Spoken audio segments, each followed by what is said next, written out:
My mother believes a woman's worth is measured by the carat weight of her diamond ring when she posted a photo of me in a wine-stained hoodie for International Women's Day, captioning it with pity for my failure.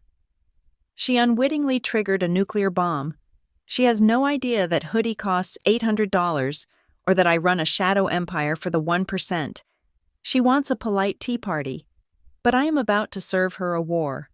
My name is Deirdre Whitlock, and at 34 years old, I have learned that the silence of a city is the most expensive commodity in the world.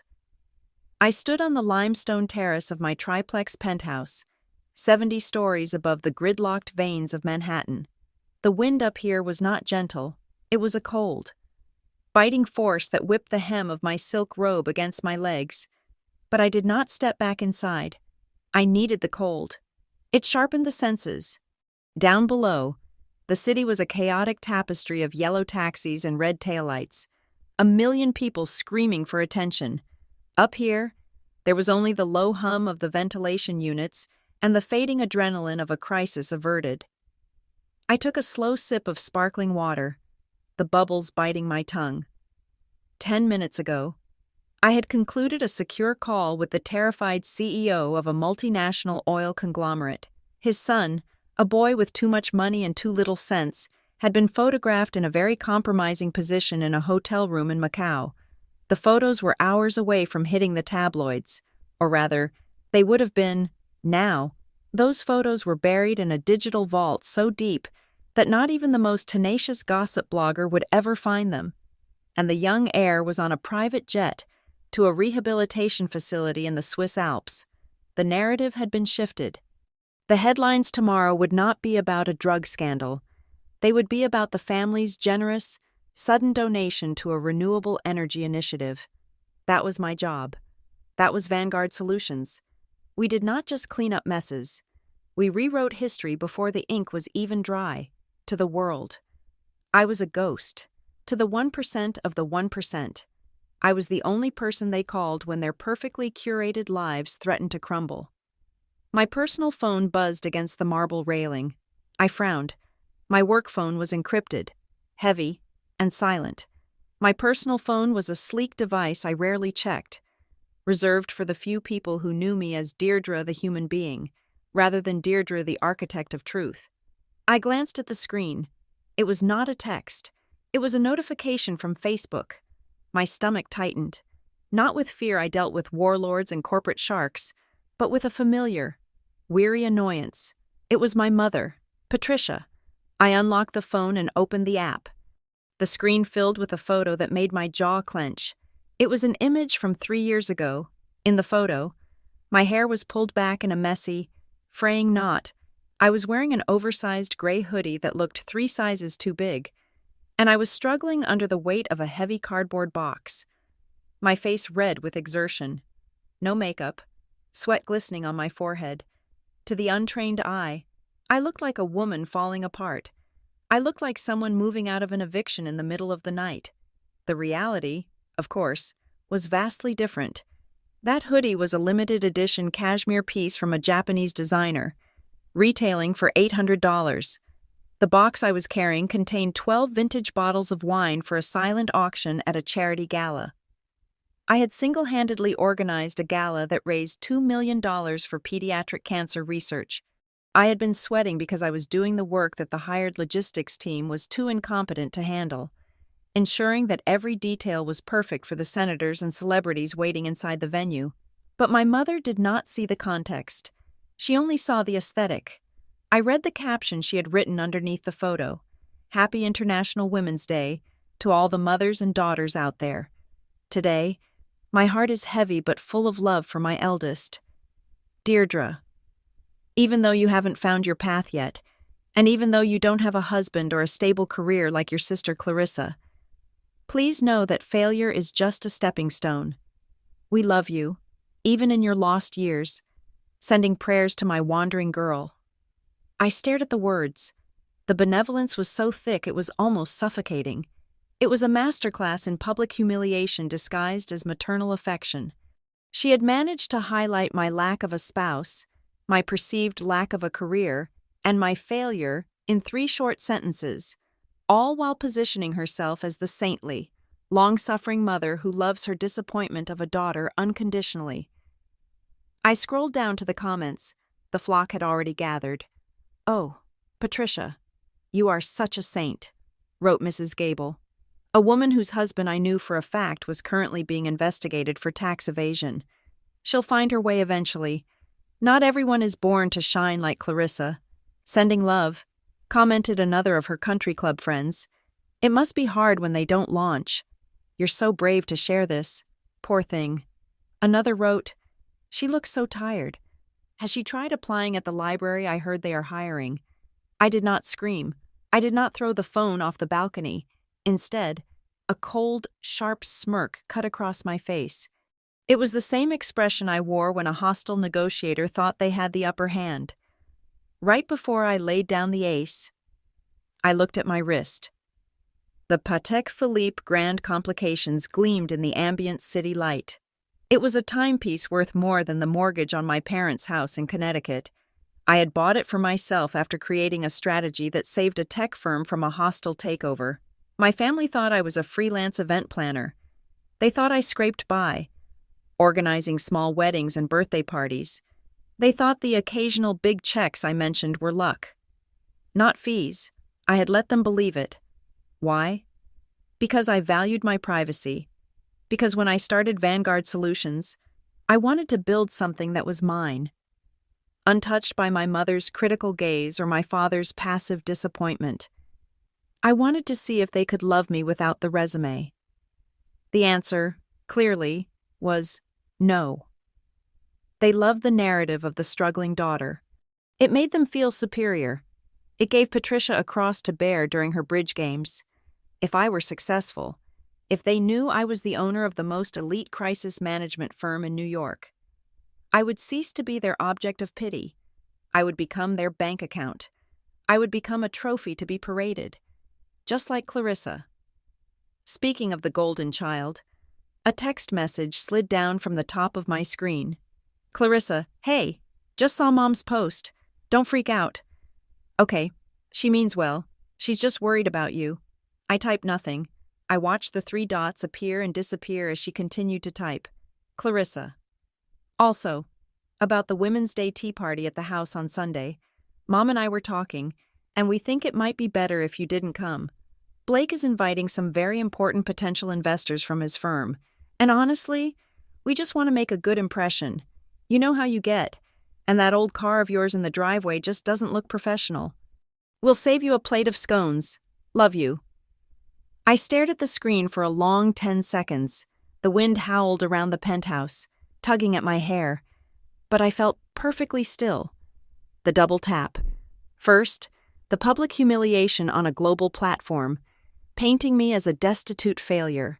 Second, the private exclusion, banning me from my own family home because my presence was deemed a liability to her husband's mediocre career. Blake worked in mid-level asset management. He drove a leased BMW and thought wearing a tie made him a master of the universe. The investors he was trying to impress were likely people who would struggle to get a meeting with my junior analysts.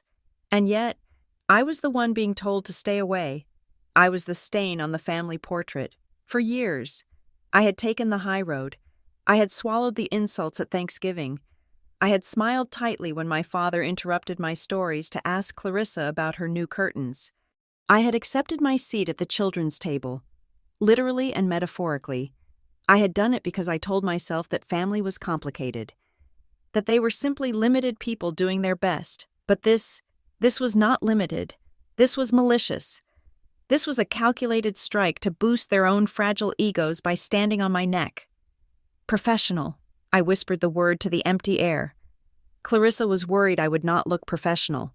I turned away from the railing and walked back into the living room. The floor-to-ceiling glass doors slid shut behind me, cutting off the wind. The silence of the penthouse was absolute.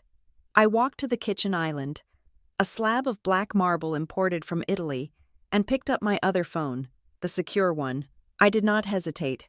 There was no sadness left in me, no lingering desire to please the woman who had birthed me, or the sister who had utilized me as a backdrop for her own shine.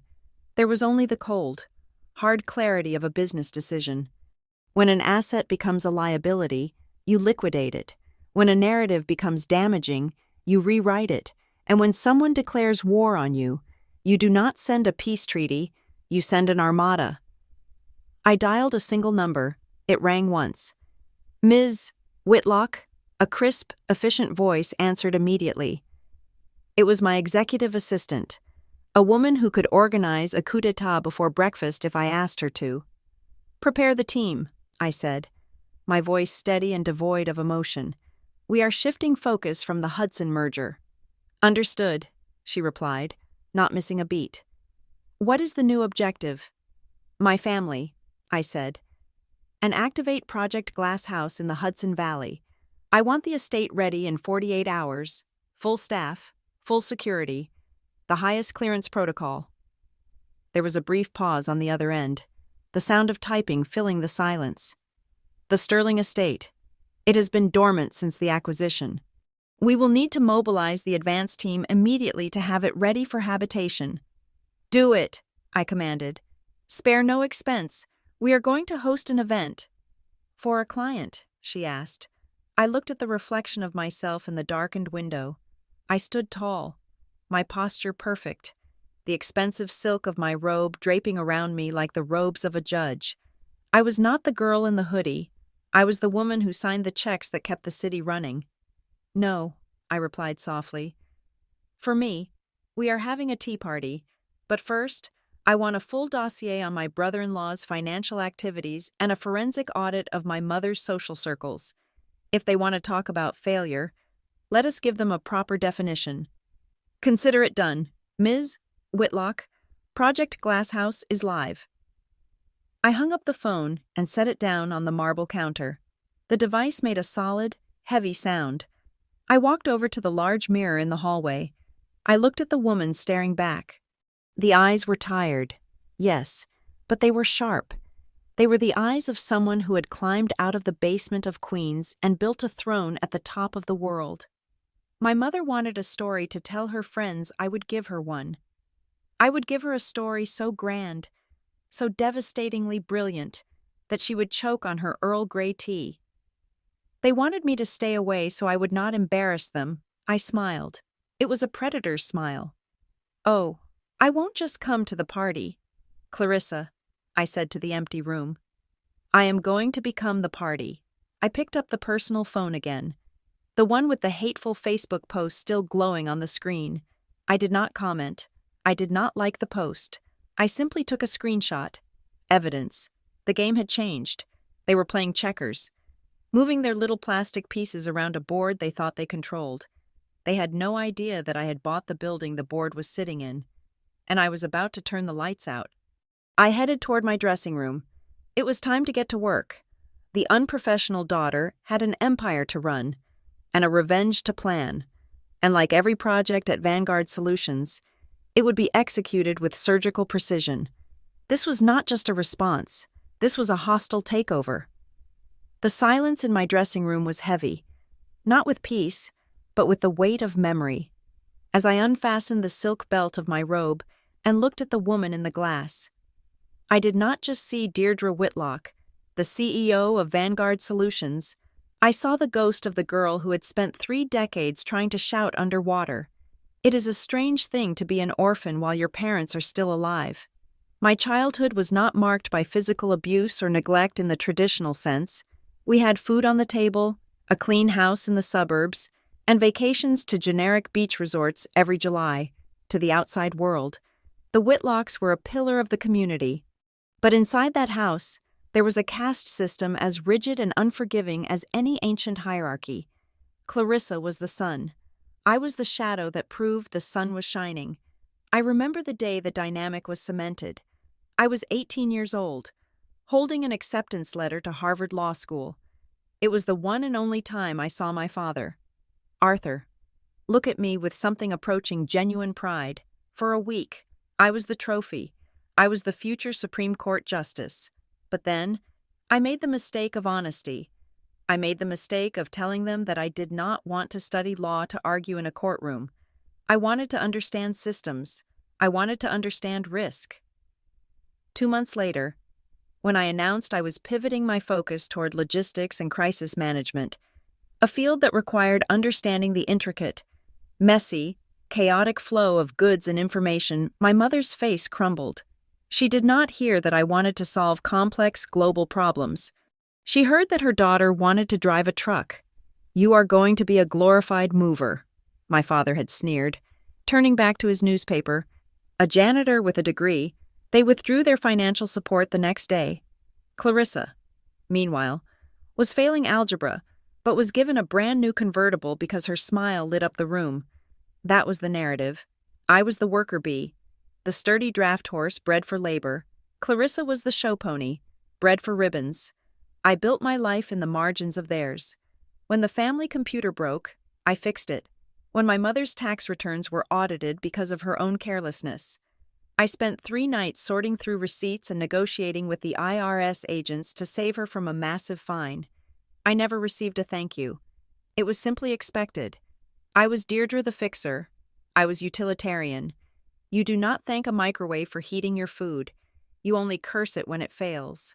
Clarissa, on the other hand, was celebrated for breathing. I recall a Sunday dinner 4 years ago. It was Easter. I had just closed my first 7-figure contract with a defense contractor, a deal that required me to coordinate the extraction of sensitive assets from a hostile zone in North Africa. I was exhausted but proud. I wanted, just for once, to share a piece of my world with them. I waited for a lull in the conversation.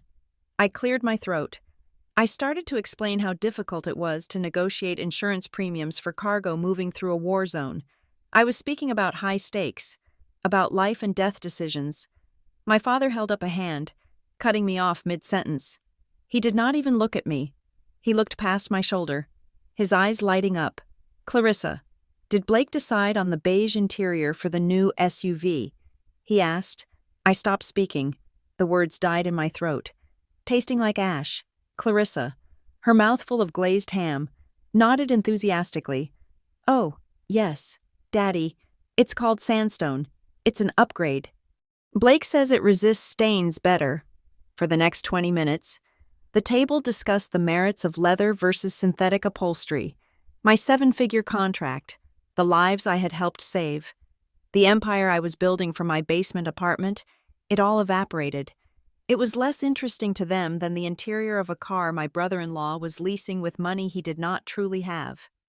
I looked down at my plate, my knife gripping the meat so hard my knuckles turned white. That was the moment I realized that no matter how high I climbed, to them, I would always be standing in a ditch. The dynamic extended to every family gathering. There was always a children's table or an overflow table. Even in my 30s, I was relegated to the folding chair at the end, or worse, the kitchen stool. While Clarissa and Blake sat at the mahogany dining table with my parents, sipping the good wine, I was in the kitchen, scraping plates and loading the dishwasher. They would laugh in the dining room. I would hear the clink of crystal and the roar of my father's laughter at Blake's mediocre jokes, and I would stand there, hands deep in soapy water, scrubbing the grease off the roasting pan. "Why do you do it?" a friend had once asked me. "Because I wanted them to love me," I had answered. "Because I thought if I scrubbed hard enough, if I served them enough, if I made myself useful enough, eventually they would look at me and say, 'Good job, Deirdre. Come sit with us.'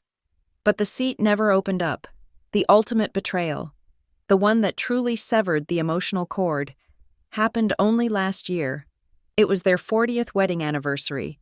My parents had been complaining about how they never traveled anymore, how their friends were going to Europe, and they were stuck in Connecticut. I wanted to do something grand. I wanted to be the good daughter. I used a shell company to purchase an all-expenses-paid luxury cruise through the Mediterranean for them. First-class flights, a balcony suite on the ship, private excursions in Rome and Athens. The total cost was nearly $25,000. I sent the itinerary and the vouchers in a gold envelope, anonymously, with a note that simply said, "For 40 years of love, enjoy the world." I was afraid that if I put my name on it, they would reject it, or think I had done something illegal to get the money. I wanted them to have the joy without the complication of me. 2 days after the package arrived, I went to their house for Sunday brunch. I expected them to be wondering who sent it. I was prepared to confess, to see the shock and hopefully the gratitude on their faces. Instead, I walked in to find my mother hugging Blake. "Oh, Blake, you shouldn't have," she was squealing, tears in her eyes. "It's too much." A Mediterranean cruise.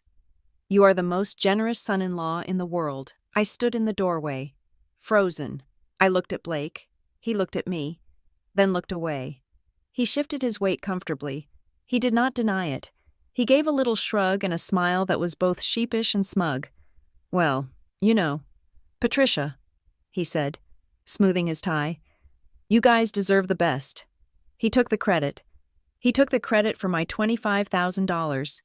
He took the credit for my hard work, my generosity, my love, and I stood there. My heart hammered against my ribs like a trapped bird. I waited for him to tell the truth. I waited for Clarissa to step in and say, "Blake couldn't afford this. It must be a mistake." But Clarissa just beamed, clutching her husband's arm. "See, Mom, I told you Blake was planning a surprise." I opened my mouth to speak. I wanted to scream. I wanted to pull out the bank transfer records on my phone and shove them in their faces. But I looked at my father, who was shaking Blake's hand with a reverence he had never shown me. I looked at my mother, who was looking at Clarissa with pure adoration for marrying such a successful man. If I spoke, I would be the villain.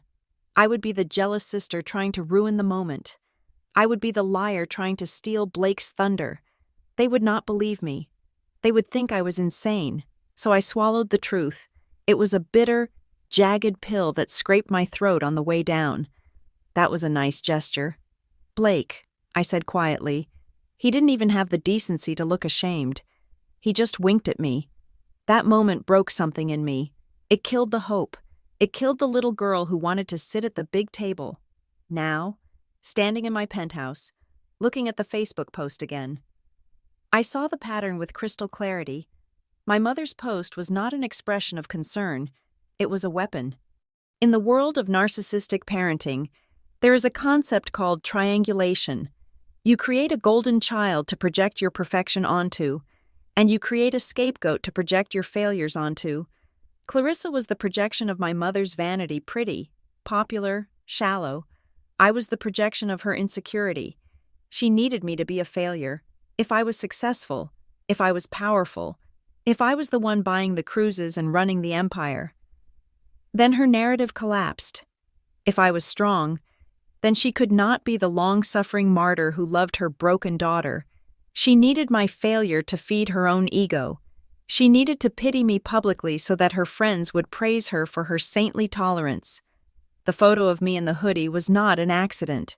It was a strategic move to lower my stock value in the social market while boosting hers. The realization was cold, clinical, and liberating. I had spent my life playing a game where the rules were rigged against me. I had tried to win with loyalty, with service, with silence, but you cannot win a game against people who keep moving the goalposts. I touched the cold glass of the mirror. The reflection of Deirdre Whitlock stared back calm, dangerous, and done. I had allowed them to treat me like a servant because I thought it was the price of admission to the family. I had allowed them to erase my achievements because I didn't want to outshine my sister. I had allowed them to steal my generosity because I just wanted them to be happy. No more. I was done being the backdrop for their performance. I was done being the prop in their stage play of suburban mediocrity. My mother wanted to talk about reality. She wanted to talk about success and failure. I turned away from the mirror and walked into my walk-in closet. A space larger than my first apartment. I ran my hand along the rows of tailored suits, the shelves of designer shoes, the quiet luxury that I had earned with blood, sweat, and sleepless nights. They thought I was a failure because I didn't have a husband to validate me or a cubicle to contain me. They had no idea that I was the one who kept the nightmares away from the people they voted for.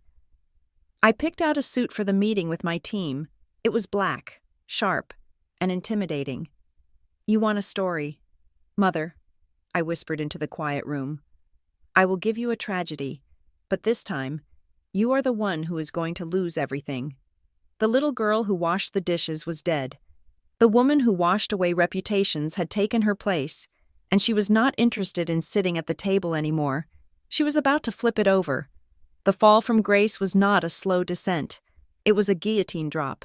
When my parents cut me off, they did not just stop paying tuition, they severed the artery of my existence. I went from a heated dorm room to a 400-square-foot basement apartment in Queens that smelled perpetually of damp drywall and boiled cabbage. I slept on a mattress I found on the street, dragging it 6 blocks in the rain, scrubbing it with bleach until my hands were raw. My mother called it tough love. My father called it a reality check. I called it the origin story.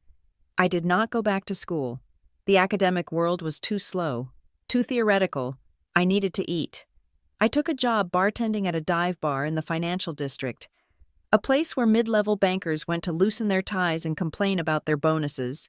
It was there, amidst the smell of stale beer and desperation, that Vanguard Solutions was born. It happened on a rainy Tuesday. A tech CEO, a man whose face was on the cover of Wired magazine that very month, stumbled in. He was visibly intoxicated, spiraling from a very public divorce. He wasn't just drinking, he was broadcasting.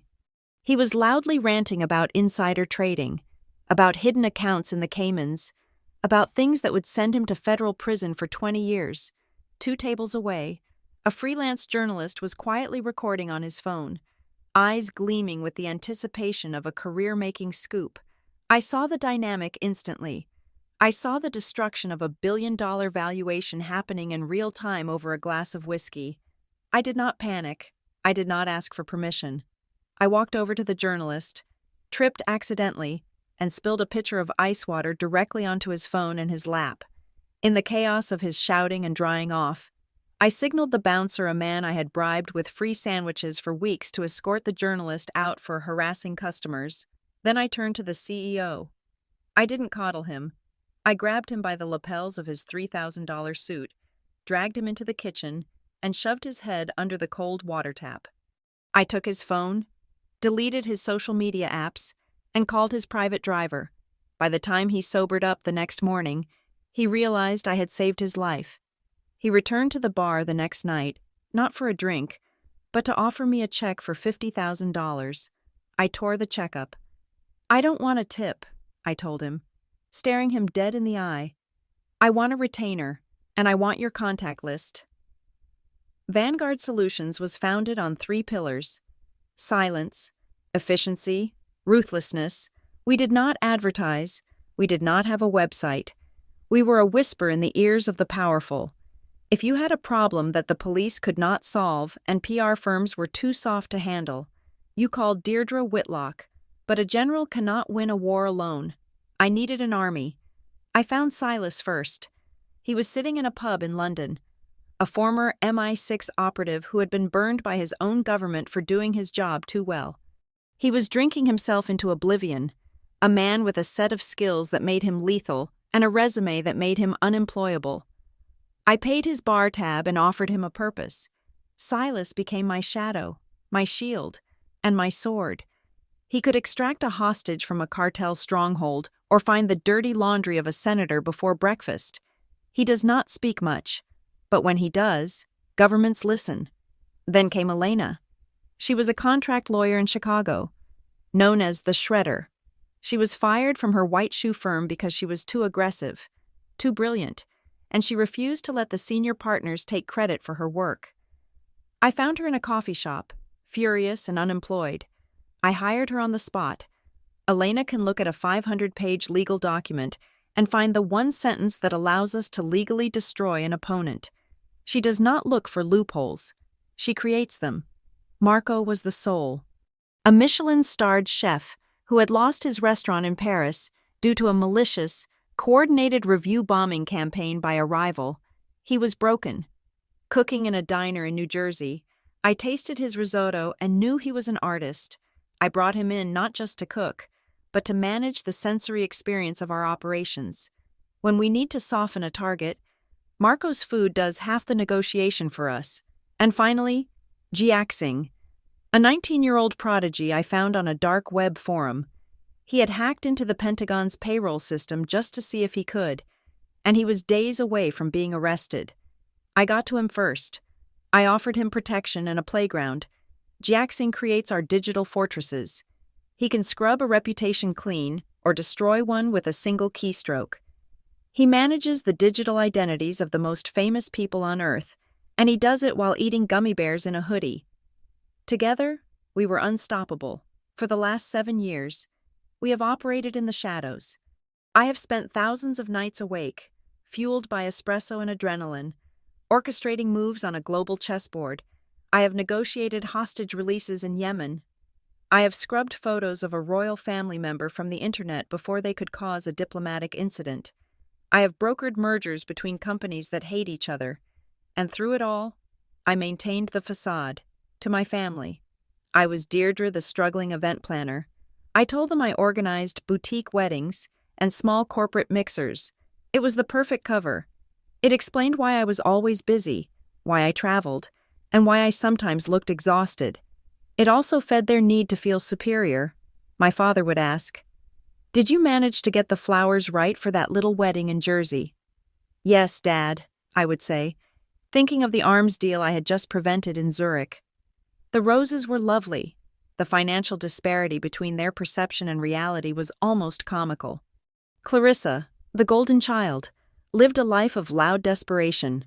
Through my access to credit reports courtesy of Jiaxing, I knew the truth about her perfect life. She and Blake were $140,000 in credit card debt. They had second mortgages on their house. They leased their luxury cars. Their country club membership was 3 months overdue. They were drowning in an ocean of red ink, keeping afloat only on the raft of appearances. I, the failure, owned 3 residential buildings in Manhattan, a flat in London, and a villa in Tuscany, all held under blind trusts and LLCs with nondescript names like Blue Heron Holdings. I had 0 debt. My liquidity was sufficient to buy my father's entire neighborhood cash, but my crown jewel was Project Glass House, for decades. My mother had obsessed over the Sterling estate in Hudson Valley. It was a Gilded Age mansion, a masterpiece of stone and glass sitting on 500 acres of pristine forest. It belonged to the Vanderbilts once, or a family like them. My mother used to drive us past the gates when we were children, sighing. That is where real royalty lives, Deirdre. Not that you would understand. When the estate quietly went on the market 2 years ago via a private auction, I bought it.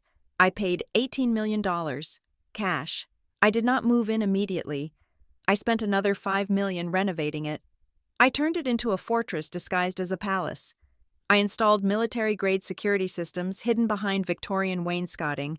I built a server room in the wine cellar that rivaled the NSA's.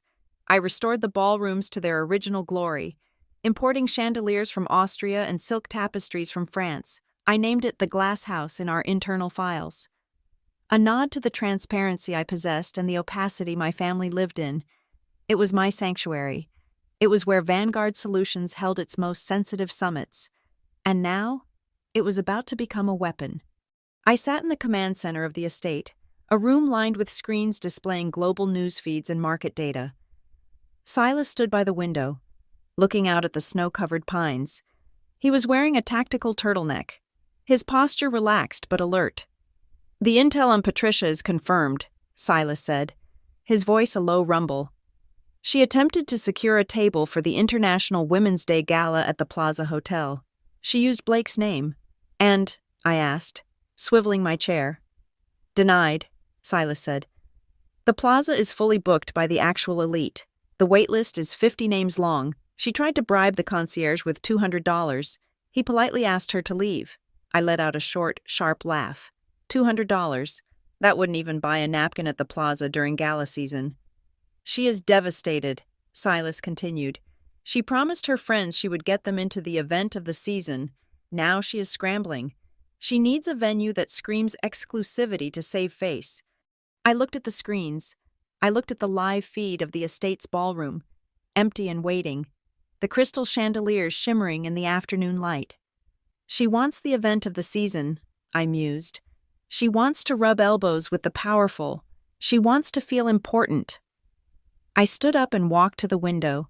Standing beside Silas, the view over the Hudson River was breathtaking, an expanse of white and gray and steel blue. We are going to give her exactly what she wants. Silas, but she won't be on the guest list. I turned back to the room.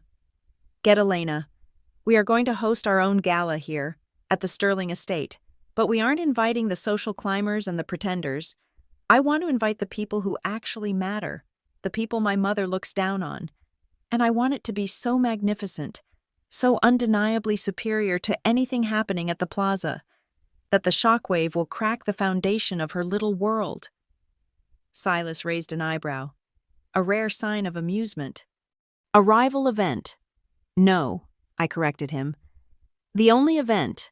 The plaza is for people who want to be seen. The Sterling Estate is for people who run the world. And for one night, we are going to open the doors to the people who clean the floors of the people who run the world. I picked up my tablet. Activate the staff. Marco needs to source ingredients for a dinner for 200. Jexing needs to create a digital buzz that makes this look like the most exclusive secret society gathering of the century. And Silas? Yes, boss. Make sure the security at the front gate is impenetrable when my family inevitably hears about this and tries to crash the party. I want them stopped, but not before they see what they are missing. I looked at the layout of the estate on the screen. It was perfect.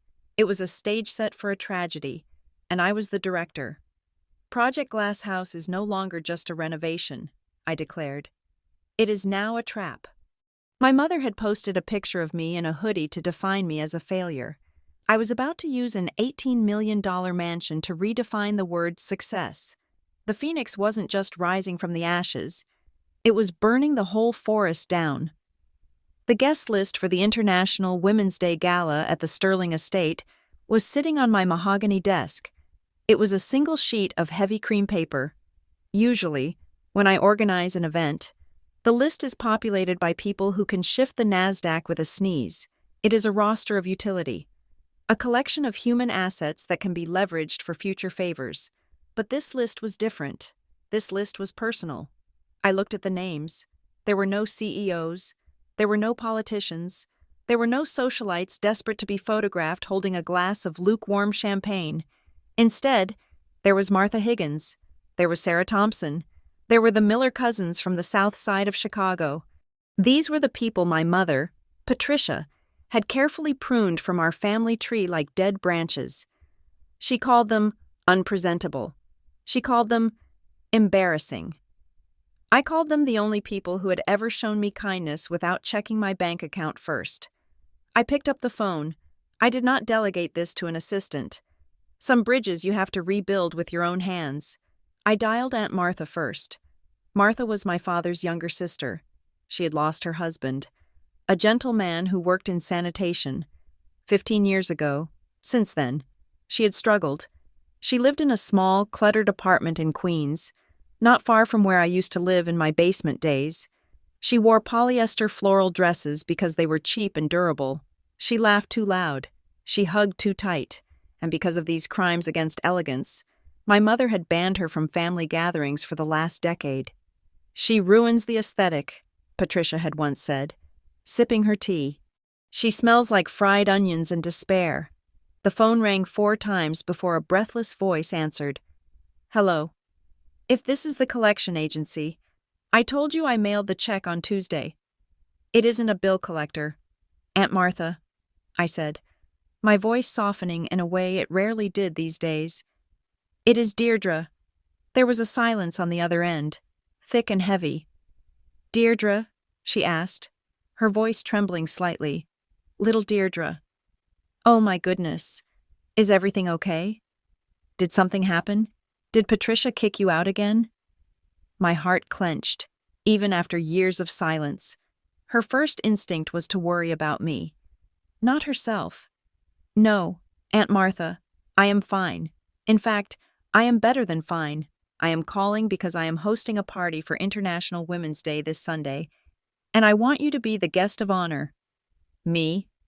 She let out a nervous, self-deprecating laugh. "Oh, honey, that is sweet, but you know your mother. She doesn't want me there. She says I make the room look cluttered. I don't want to cause trouble for you. Sweetheart, I will just stay home and watch my shows."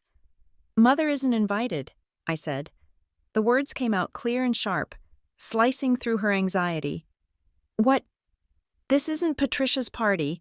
Aunt Martha, it is mine. It is at my home in the Hudson Valley, and I don't want the people who think they are better than everyone else. I want the women who actually survived. I want you." I could hear her sniffling on the other end.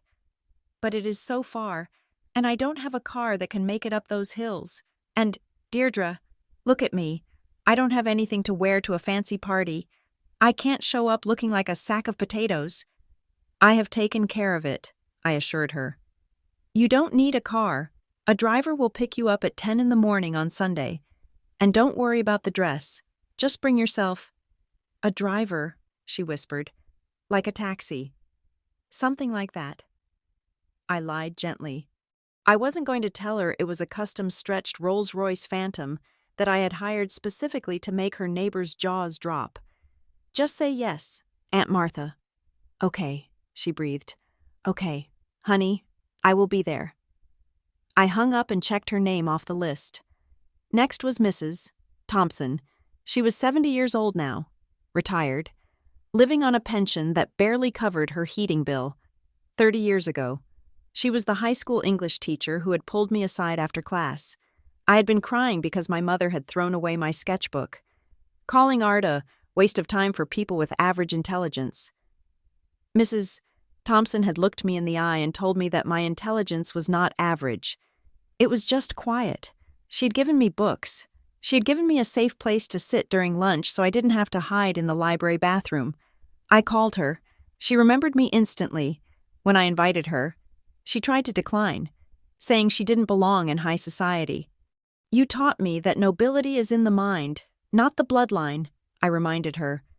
"Please, let me honor you," she agreed, her voice thick with emotion. Then I called the cousins, the mechanics, the nurses, the waitresses, the rabble that my sister Clarissa mocked for their accents and their off-brand shoes. I called them all. The reaction was universal: shock, disbelief, and then a timid, hopeful excitement. They were used to being excluded. They were used to seeing the family parties on Instagram, realizing they weren't invited. To be asked, specifically and personally, was a shock to their systems. I put down the phone and looked at Elena, who was standing by the door holding a tablet. "They are all confirmed," I said. "Now, execute the logistics package." Elena nodded. Tapping on her screen, "The styling teams are mobilized. We have dispatched mobile beauty units to Queens, the Bronx, and New Jersey. They will arrive at each guest's home on Sunday morning with a selection of couture gowns, professional hair and makeup artists, and jewelry. We are treating this as a red carpet protocol." "Good," I said. "I want Aunt Martha to look in the mirror and see a queen. I want Mrs. Thompson to feel like she owns the world. Spare no expense. If they like the dress, they keep it. If they like the diamond earrings, they keep those too." Elena allowed a small smile to touch her lips. "This is going to cost a fortune." "I spent a fortune bailing out a corrupt senator last month," I replied, standing up and walking to the window. "Spending money on people who actually deserve it feels like a bargain." "Also," Elena added, "I took the liberty of upgrading the transport for the cousins in Jersey. The limousine seemed too slow given the traffic. I have arranged for the company helicopter to pick them up from the local airfield." I smiled. "Perfect. I want the noise. I want the spectacle.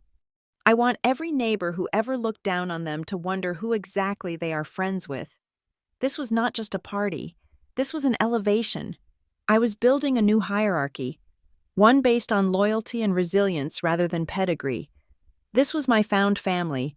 They were the ones who had suffered in silence, just like me. And now, we were going to make some noise. Just then, the heavy oak doors of the library opened, and Silas walked in. The mood in the room shifted instantly. If Elena was the scalpel, Silas was the hammer. He did not look happy, which usually meant he had found something interesting. He was carrying a thin manila folder. He walked over to my desk and placed it down with a deliberate slowness. "The tea party at your mother's house," Silas rumbled. "The one they banned you from so you wouldn't embarrass Blake in front of his investors." "Yes?" I asked, looking at the folder. "It is a smokescreen," Silas said. "A very expensive, very desperate smokescreen." I opened the folder. Inside were bank statements, photocopied emails, and a terrifyingly official letter from the Securities and Exchange Commission. "Blake isn't looking for investors," Silas explained, his voice flat and clinical. "He is looking for a lifeline. His firm has been operating a Ponzi scheme for the last 18 months. He has been using new client money to pay off returns for old clients, but the market dip last quarter exposed the gap. He is $3 million in the hole." I scanned the documents. The numbers were damning. Wire transfers to offshore accounts that didn't exist. Falsified audit reports. "He is currently under a covert investigation by the SEC," Silas continued. "They haven't pressed charges yet because they are building the case. They are watching him. They are watching his bank accounts. They are watching his lifestyle." I looked up at Silas. "Does Patricia know?" "Oh, she knows," Silas said, a dark amusement dancing in his eyes. "That is the best part. She found out 2 weeks ago. That is why she posted that picture of you. That is why she is hosting this elegant tea party. She is terrified that if the social circle smells weakness, they will abandon her. She is trying to project an image of absolute stability and wealth to throw the investigators off the scent and reassure the nervous investors." I leaned back in my chair, the leather creaking softly. It all made sense. The cruelty, the desperation, the need to paint me as the failure. If I was the failure, then Clarissa and Blake looked successful by comparison. If everyone was looking at my shameful life, they wouldn't be looking at Blake's cooking of the books. I was the distraction. I was the red cape the matador waves to distract the bull. My mother was not just a narcissist. She was an accomplice. She was willing to sacrifice my reputation to protect the lie of her golden child's perfect life. "He is going to prison," I said, stating the obvious. "Federal prison," Silas corrected, "for a minimum of 10 years. And Clarissa, she signed some of these tax returns. She claims ignorance, but ignorance is not a legal defense when your signature is on the fraud." I closed the folder. The anger I felt was cold, hard, and incredibly focused. They had banned me from the house to protect investors who were actually victims being lured into a criminal enterprise. They had called me unprofessional while they were committing felonies. "So," I said, tapping my finger on the folder, "while we are hosting queens and teachers and nurses at the Sterling estate, my mother will be hosting a crime scene." "Essentially," Silas agreed. "Do you want me to leak this one call to the Wall Street Journal and the tea party turns into a raid?" I thought about it. It would be easy. It would be instant destruction. "No," I said slowly. "Not yet. Let them have their tea. Let them put on their pearls and their fake smiles. Let them think they have gotten away with it one last time." I stood up, taking the folder with me. "We are not going to ruin their party. Silas, we are going to let them ruin it themselves. But first, we are going to show them what real power looks like. We are going to show them that while they are drowning in lies, we are floating on truth." I walked to the fireplace and looked at the painting I had commissioned above the mantel. It was a storm at sea, violent and beautiful. "Is the helicopter ready for the Jersey cousins?" I asked. "Fueled and waiting," Silas confirmed. "Good. And make sure the pilots circle my parents' neighborhood on the way out, low altitude. I want my mother to hear the rotors. I want her to wonder who is flying overhead while she is serving stale scones to people she intends to defraud." I turned back to my team. "This Sunday, we draw a line in the sand. On one side, the criminals in designer suits. On the other side, the good people in borrowed gowns. Let's see which side history prefers." I felt a fierce wave of protectiveness over my guest list. Aunt Martha, Mrs. Thompson, the cousins they had been made to feel small their whole lives. My family had treated them like dirt. Well, the dirt was about to inherit the earth, and I was going to provide the deed. "Elena," I said, "add one more thing to the gift bags for the guests." "Yes." "A check," I said. "For each of them, $10,000, tax-free, call it an appearance fee. I want Aunt Martha to be able to fix her roof. I want Mrs. Thompson to go to Paris. I want them to have choices." Elena smiled, genuine and wide. "Done." I looked at the clock. It was time. The stage was set. The players were in position. The forgotten were coming to the castle. And the kings and queens of the old world were about to find out that their crowns were made of tin. The Sterling estate did not just sit on the landscape, it commanded it. Perched on the highest ridge of the Hudson Valley, the structure was a marriage of Gilded Age brutality and modern architectural defiance. The original house was a castle of gray stone, rough-hewn and imposing, built by a robber baron a century ago to keep the world out. I had kept the shell but gutted the soul. Where there had been dark, drafty corridors, there were now walls of seamless tempered glass that looked out over the valley. It had snowed the night before. The world outside was a blinding sheet of white, the pine trees bowing under the weight of the ice. Inside, however, the estate was a warm, golden sanctuary. I walked through the great hall, the click of my heels on the polished obsidian floors echoing softly. I was wearing a jumpsuit of ivory silk, tailored to look like armor, sharp at the shoulders and fluid at the legs. I felt calm. It was the calm of a general walking the lines before the first cannon fire. The air smelled of wealth, not the dusty, potpourri smell of my mother's living room, but the scent of possibilities. It smelled of searing fats, expensive perfumes, and winter pine. I pushed open the double doors to the kitchen. This was Marco's domain. If my mother's kitchen was a place of frantic, amateurish stress where dry turkeys were basted with desperation, Marco's kitchen was a surgical theater. 12 sous chefs in pristine whites moved in a synchronized blur. There was no shouting. There was only the hiss of pans and the rhythmic chopping of knives against wood. Marco stood at the pass, inspecting a tray of hors d'oeuvres. He looked up as I entered. "Status?" I asked. "The Wagyu. A 5 arrived from Miyazaki an hour ago," Marco said, his voice low and reverence. "The marbling is like a map of a better world. We are searing it for 12 seconds on each side, nothing more. And the white truffles." He pointed to a small, velvet-lined box on the counter. "They cost $4,000 a pound.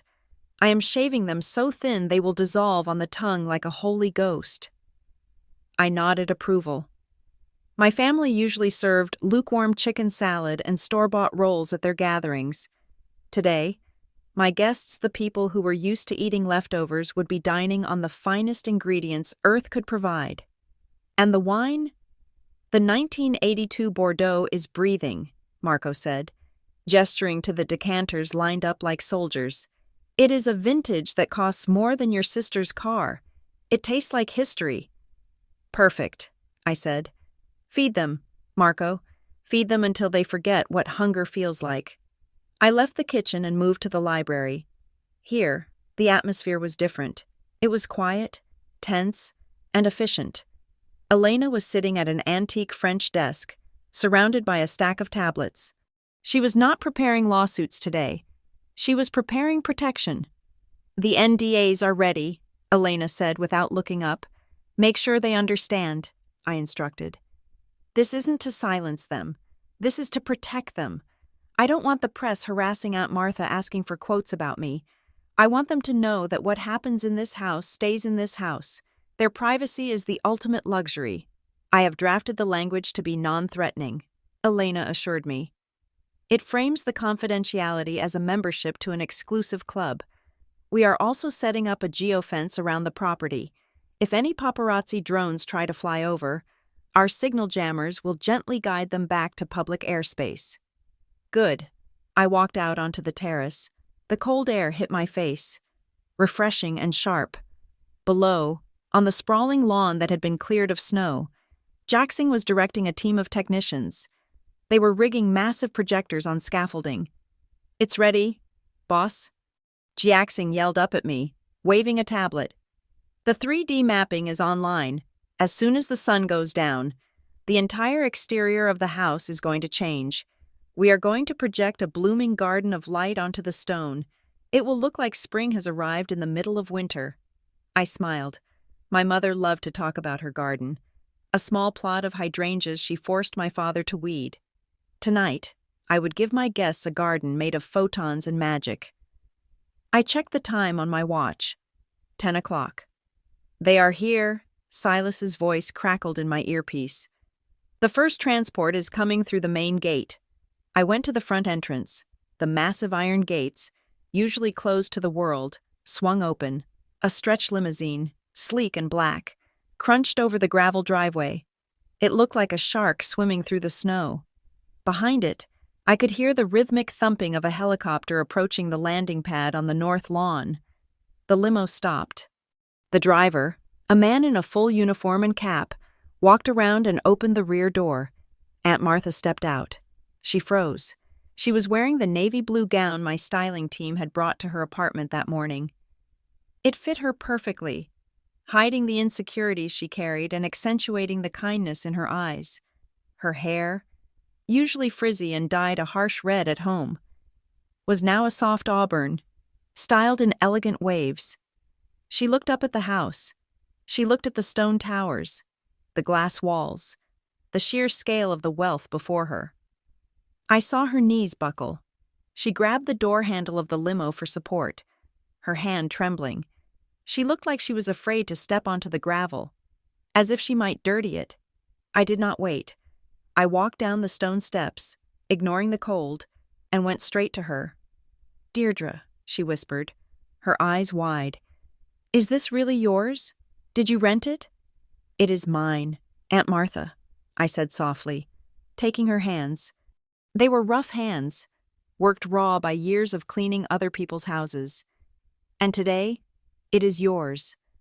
"I don't belong here," she stammered, looking down at her dress. "I feel like a fraud. Patricia would say—" "Patricia is not here," I interrupted firmly, "and you are the only one who belongs here." I reached into the pocket of my jumpsuit and pulled out a velvet box. I opened it. Inside sat a necklace of South Sea pearls, creamy and lustrous, the size of marbles. "Happy International Women's Day," I said, fastening the clasp around her neck. Martha touched the pearls, tears spilling onto her cheeks. "Are they real?" "Everything here is real," I said.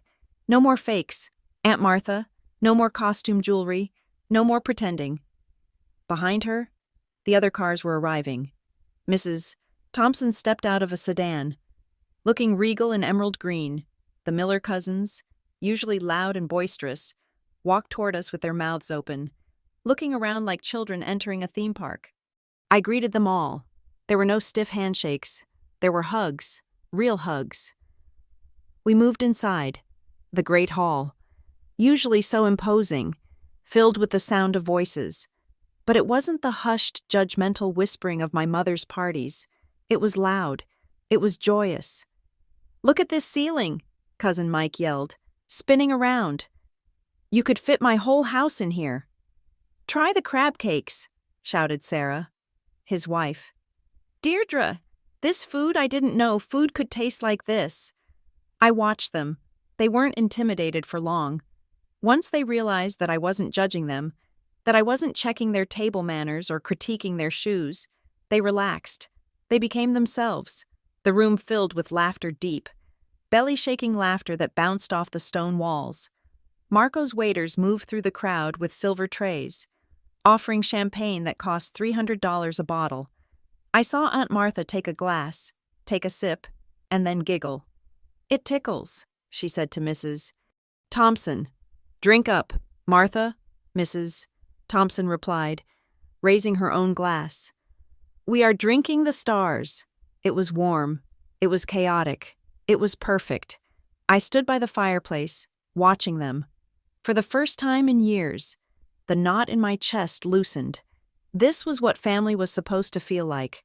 Not an obligation, not a performance, A sanctuary. I tapped my earpiece. Silas. I am at the perimeter, Silas replied. His voice was the only cold thing in the world right now. The gates are sealed. Keep watching, I ordered. The noise we are making travels. Uninvited guests will be arriving soon. I have the drone feed up, Silas said. I see a Mercedes SUV speeding down the valley road. It is about 10 miles out, but they are coming fast. I smiled. Let them come. In the center of the room, one of my younger cousins, a 19-year-old girl named Jenny, was holding up her phone. She pulled Aunt Martha and Mrs. Thompson into the frame. Say cheese, Jenny yelled. They beamed. The background behind them was unmistakable, the towering fireplace, the Van Gogh painting I had loaned from a museum for the weekend, the sheer, undeniable opulence of the Sterling estate. Jenny tapped her screen. I knew exactly what she was doing. She was posting it. She was tagging me. She was checking in. Location, the Sterling estate, with the best cousin ever, Deirdre Whitlock. Secret Empire. Real Queen's Women's Day. The digital signal left her phone, bounced off a satellite, and landed squarely on the screens of every person in my family's social circle. It was done. The beacon was lit. I took a sip of my wine. The taste of the 1982 vintage was complex notes of dark fruit, leather, and just a hint of iron. It tasted like victory. The atmosphere in my parents' living room in Connecticut was not festive. It was funereal. My mother, Patricia, sat on her floral chintz sofa, her back rigid, a frozen smile plastered onto her face. The Women's Day tea she had spent weeks curating was dissolving into a quiet catastrophe. She had invited 30 people. 7 had arrived. The guests were not the high society power players she had courted. They were the neighborhood stragglers, the women who had nothing better to do on a Sunday afternoon than eat dry scones and listen to Patricia brag about a life that was rapidly fraying at the edges. The tea was lukewarm. The cucumber sandwiches were curling at the corners, the bread turning stale in the dry heat of the room. Clarissa sat in the corner, aggressively stirring her cup. She looked like a storm cloud in a pastel pink dress. Her husband, Blake, was conspicuously absent. When Mrs. Gable had asked where he was, Clarissa had snapped something about an urgent international conference call, but everyone in the room knew that finance guys did not take calls on Sunday unless the building was burning down. The silence in the room was suffocating. It was broken only by the polite, pitying clinking of teaspoons against china. Well, Mrs. Gable said, looking at her watch, this is lovely, Patricia, but I really must be going soon. My dog has anxiety. It was a lie, and a lazy one. Patricia's smile twitched. Oh, nonsense, Patricia chirped, her voice an octave too high. We haven't even cut the cake. It is a lemon drizzle, Clarissa's favorite.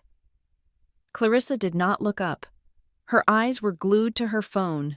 Her thumb was scrolling with a manic intensity, the light from the screen reflecting in her eyes. Then, the noise began. It started as a single notification ping on Clarissa's phone, then another, then a cascade of them, a digital machine gun firing in the quiet room. Ding, ding, ding, ding, ding. Clarissa, Patricia hissed, keeping her voice low. Put that away. It is rude. Mom, Clarissa said, and her voice sounded strange. It was breathless, hollow. You need to see this. I am hosting guests, Patricia scolded. Mom, look at the phone, Clarissa practically shrieked, shattering the facade of polite tea-time decorum. The guests froze, teacups halfway to their mouths. Clarissa stood up and thrust the screen into her mother's face.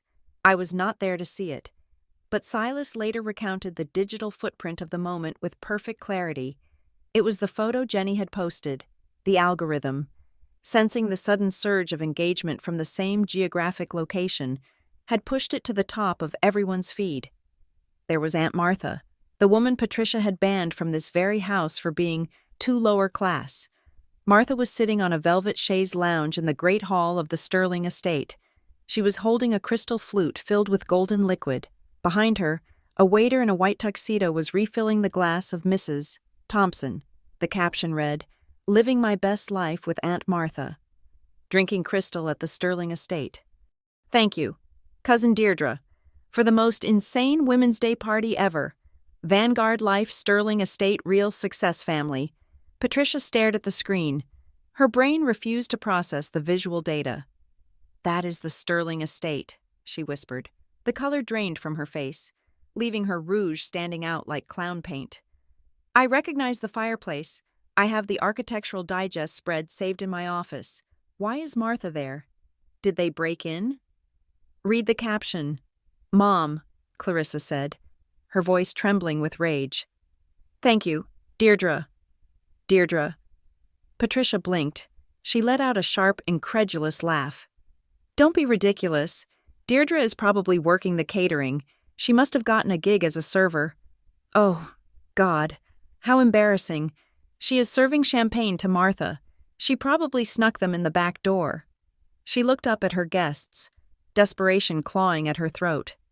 "My daughter, Deirdre, works in the service industry. You know, she must be working a shift at the estate." Clarissa said, scrolling down. "She isn't the help." She tapped on the next image in the carousel. It was a solo shot of me. I was standing at the top of the grand staircase.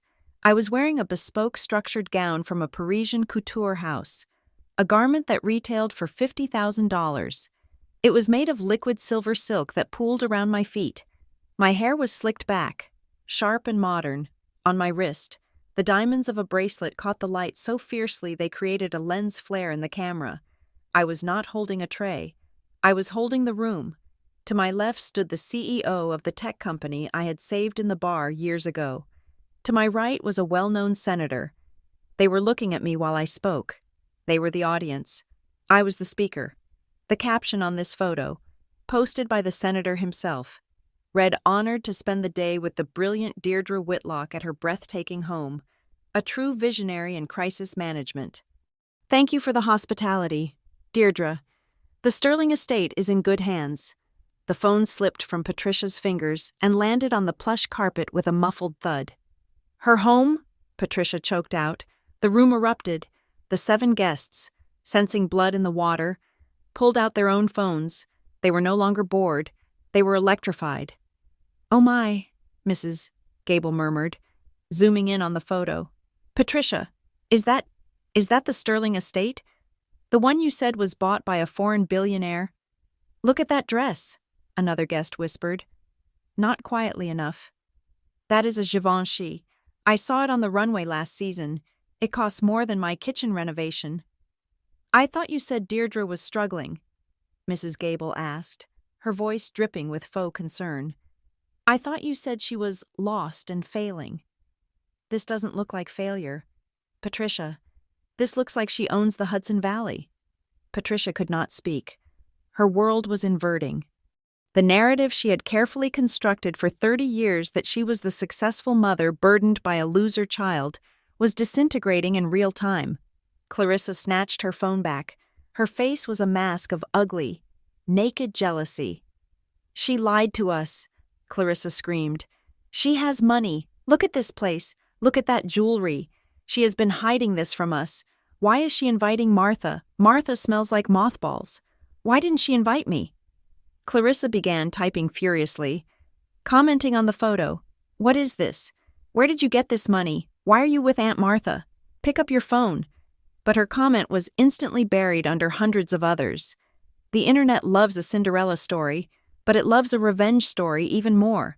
People were finding Patricia's failure post from earlier in the week and comparing it to the current images. Wait, a stranger commented on Patricia's wall. "You posted that your daughter is a loser in a hoodie, but she literally owns the Sterling estate. Are you blind or just mean? Talk about toxic parenting." Another wrote, "She is a queen and you are dragging her." Patricia saw the notifications popping up. She felt a wave of nausea. She wasn't angry that she had been wrong. She was furious that she had been exposed. She was the one who was supposed to be the gatekeeper of status. How dare Deirdre surpass her? How dare Deirdre endure the insults and the pity while secretly sitting on a throne? It was the ultimate humiliation. She had been pitying a lioness for being a cat. "Call her," Patricia commanded. Standing up, her hands were shaking so hard she knocked over a milk jug. "Call her right now." Patricia grabbed her own phone and dialed my number.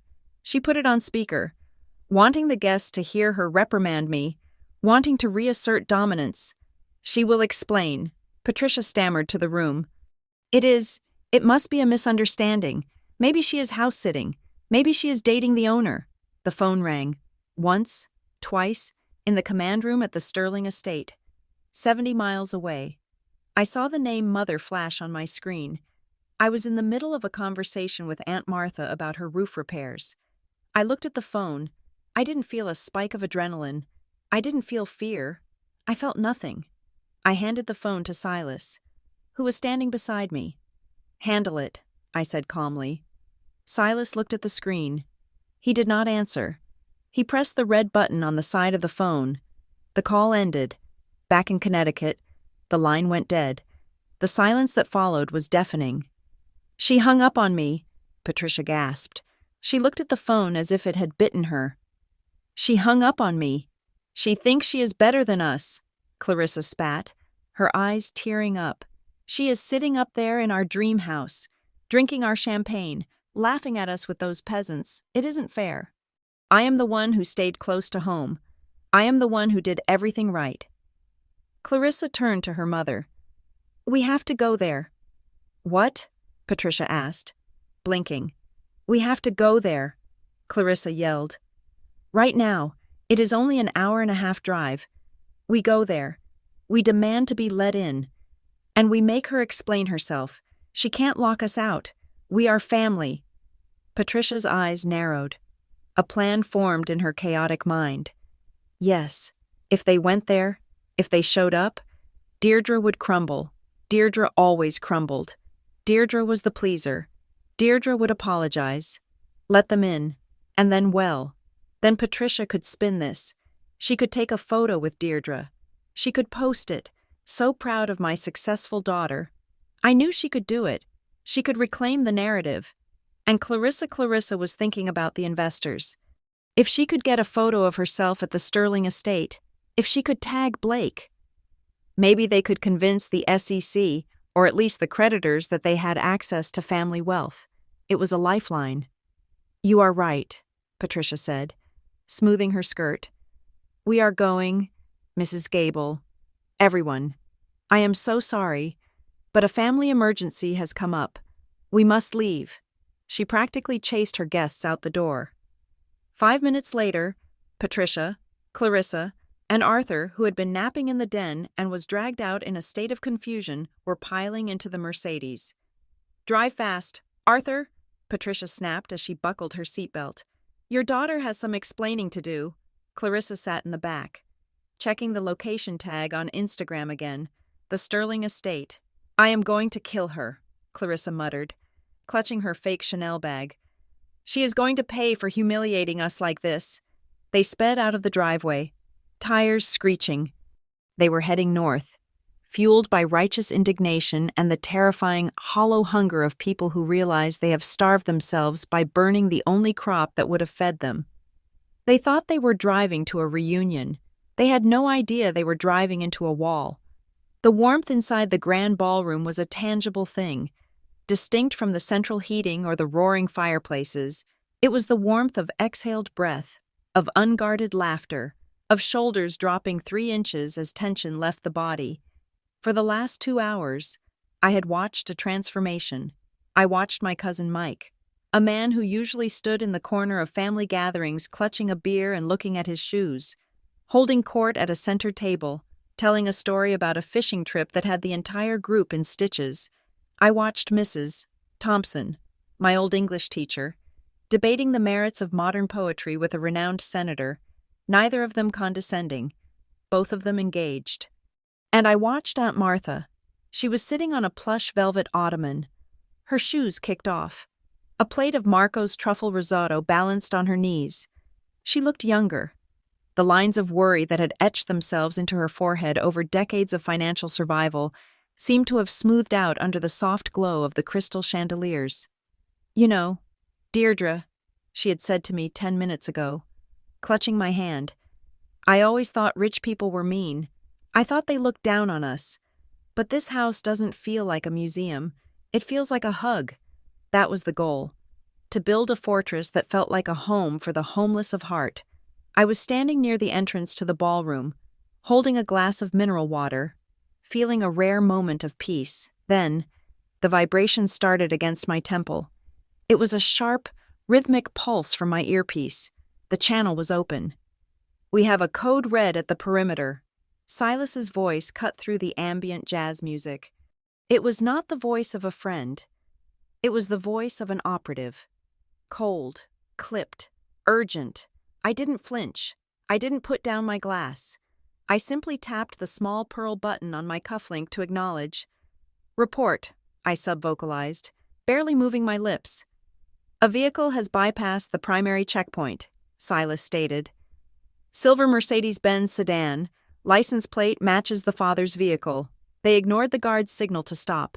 They are currently doing 60 miles per hour up the main driveway. They nearly took out the gate arm." I felt a ripple of irritation, not at the danger, but at the audacity. They were not just crashing a party. They were invading a sovereign state. They were bringing their chaos, their noise, and their disrespect into the one place I had purified. "Are they armed?" I asked. "Negative for ballistics, armed with entitlement and cell phones." Silas replied dryly. "They are screaming out the windows. The mother is demanding to see the manager of the estate. The sister is live streaming." I looked around the ballroom.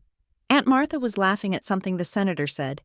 If Patricia walked in here, screeching and pointing fingers, that laughter would die. The magic would break. Aunt Martha would shrink back into the poor relation. Mrs. Thompson would feel out of place.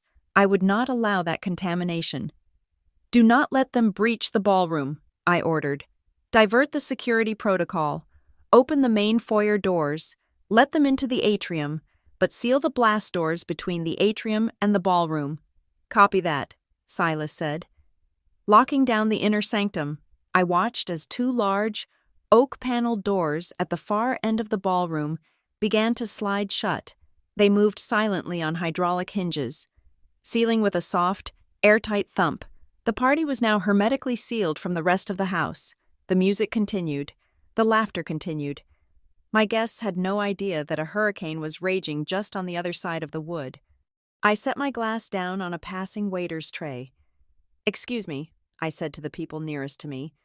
"I have to attend to a small logistical matter. Enjoy the dessert." I walked toward the side exit that led to the service corridor. Bypassing the sealed doors, I moved quickly, my silk jumpsuit whispering against my skin. I emerged into the grand atrium just as the front doors were thrown open. The grand atrium was a space designed to intimidate. It was 3 stories high, with walls of black marble and a floor of polished white stone. It was cold, echoing, and vast.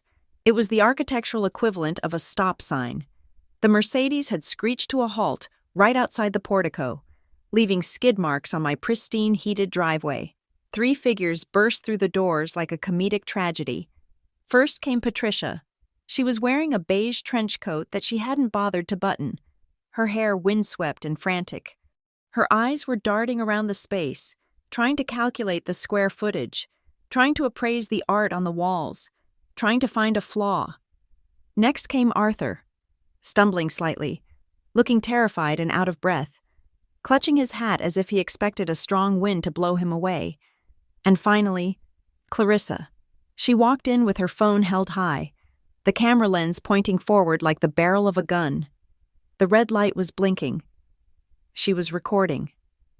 They stopped in the center of the atrium. The silence of the space swallowed them. Their footsteps echoed sharply, sounding harsh and intrusive against the stone. For a moment, they just stared. The reality of the Sterling estate was far more overwhelming than the photos. They looked up at the vaulted ceiling, at the suspended kinetic sculpture that slowly rotated in the air, at the sheer, undeniable money that saturated the air. Then, they saw me. I was standing at the top of the short flight of stairs that led to the inner corridors. I looked down at them. I did not smile. I did not wave. I stood with my hands clasped loosely behind my back, a statue come to life. "Deirdre!" Patricia shrieked. The sound was like breaking glass in a cathedral. She ran toward the stairs, her heels clacking violently. She stopped at the bottom step, looking up at me, her face twisting into a mask of confusion and rage. "How dare you?" she spat. "How dare you lock us out? We have been buzzing the gate for 5 minutes. Do you know who I am?" "I know exactly who you are. Patricia," I said. My voice was calm, amplified slightly by the acoustics of the room. "You are an uninvited guest trespassing on private property." "Trespassing," Clarissa yelled from behind her, panning her phone to catch my face. "Guys, do you hear this? My own sister is calling her family trespassers. Look at this place. She has been hiding millions of dollars from us while Mom struggled to pay the heating bill." Patricia's eyes narrowed. She pointed a manicured finger at me. "You lied to me," she hissed. "You told us you were scraping by. You let me buy you groceries. You let me pity you. Where did you get this money, Deirdre? Who are you sleeping with? Or is it drugs? You are laundering money, aren't you? That is why you are so secretive." "Tell the truth," Clarissa chimed in, stepping closer, the phone inches from my face. "Admit it to the camera. You are a criminal. There is no way you earned this. You are a dropout." My father, Arthur, looked up at me, his eyes wide. "Deirdre, is this real? Did you steal this?" I looked at them. I looked at the 3 people who were supposed to be my safety net. My foundation. They didn't see a daughter who had succeeded against the odds. They saw a threat. They saw a resource they hadn't tapped. They saw a crime because they couldn't imagine a world where I was smarter than them. They wanted a fight. They wanted a screaming match. They wanted me to cry, to apologize, to beg for their forgiveness for being successful. I gave them silence. I raised my right hand. I snapped my fingers. Once, the sound was sharp, crisp, and final. The shadows of the atrium moved. From the alcoves behind the pillars, from the hidden service doors, the elite team emerged. It was not a chaotic rush. It was a synchronized deployment. Silas stepped out first. He was no longer the casual observer. He was wearing a fitted black tactical suit that emphasized the width of his shoulders and the stillness of his hands. He moved with the predatory grace of a panther, positioning himself directly between Patricia and the stairs. He did not touch her. He just occupied the space she wanted to be in, forcing her to take a stumbling step back.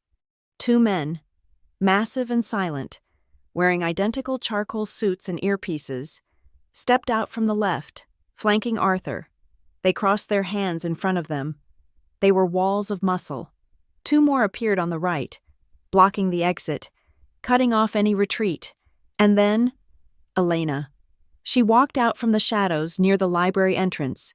She was not wearing a party dress.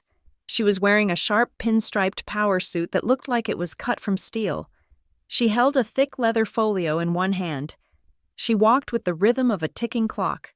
She stopped next to Silas.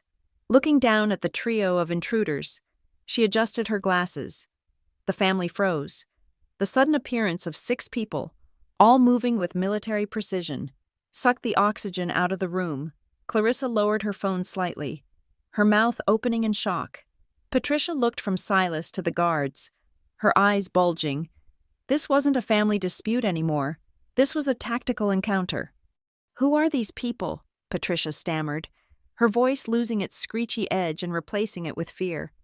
"Deirdre, tell your thugs to back off." I didn't speak. I nodded at Elena. Elena opened the folio. She didn't look at the papers. She knew them by heart. She looked directly at Patricia. "Mr. and Mrs. Whitlock and Mrs. Henderson," Elena said. Her voice was cool, smooth, and utterly terrifying. It was the voice of the law when it stops being polite. "My name is Elena Rostova. I am the Chief Legal Counsel for Vanguard Solutions and the personal attorney for Ms. Deirdre Whitlock." "Legal counsel," Clarissa squeaked. "We are family." "At this moment," Elena continued, ignoring the interruption, "you are intruders. You have bypassed a secure checkpoint, damaged private property, specifically the gate mechanism, which will cost $12,000 to repair, and you are currently causing a disturbance on a private residence. Elena took a step forward. The click of her heel echoed like a gunshot. Furthermore, she said, turning her gaze to Clarissa, you are filming inside a secure facility.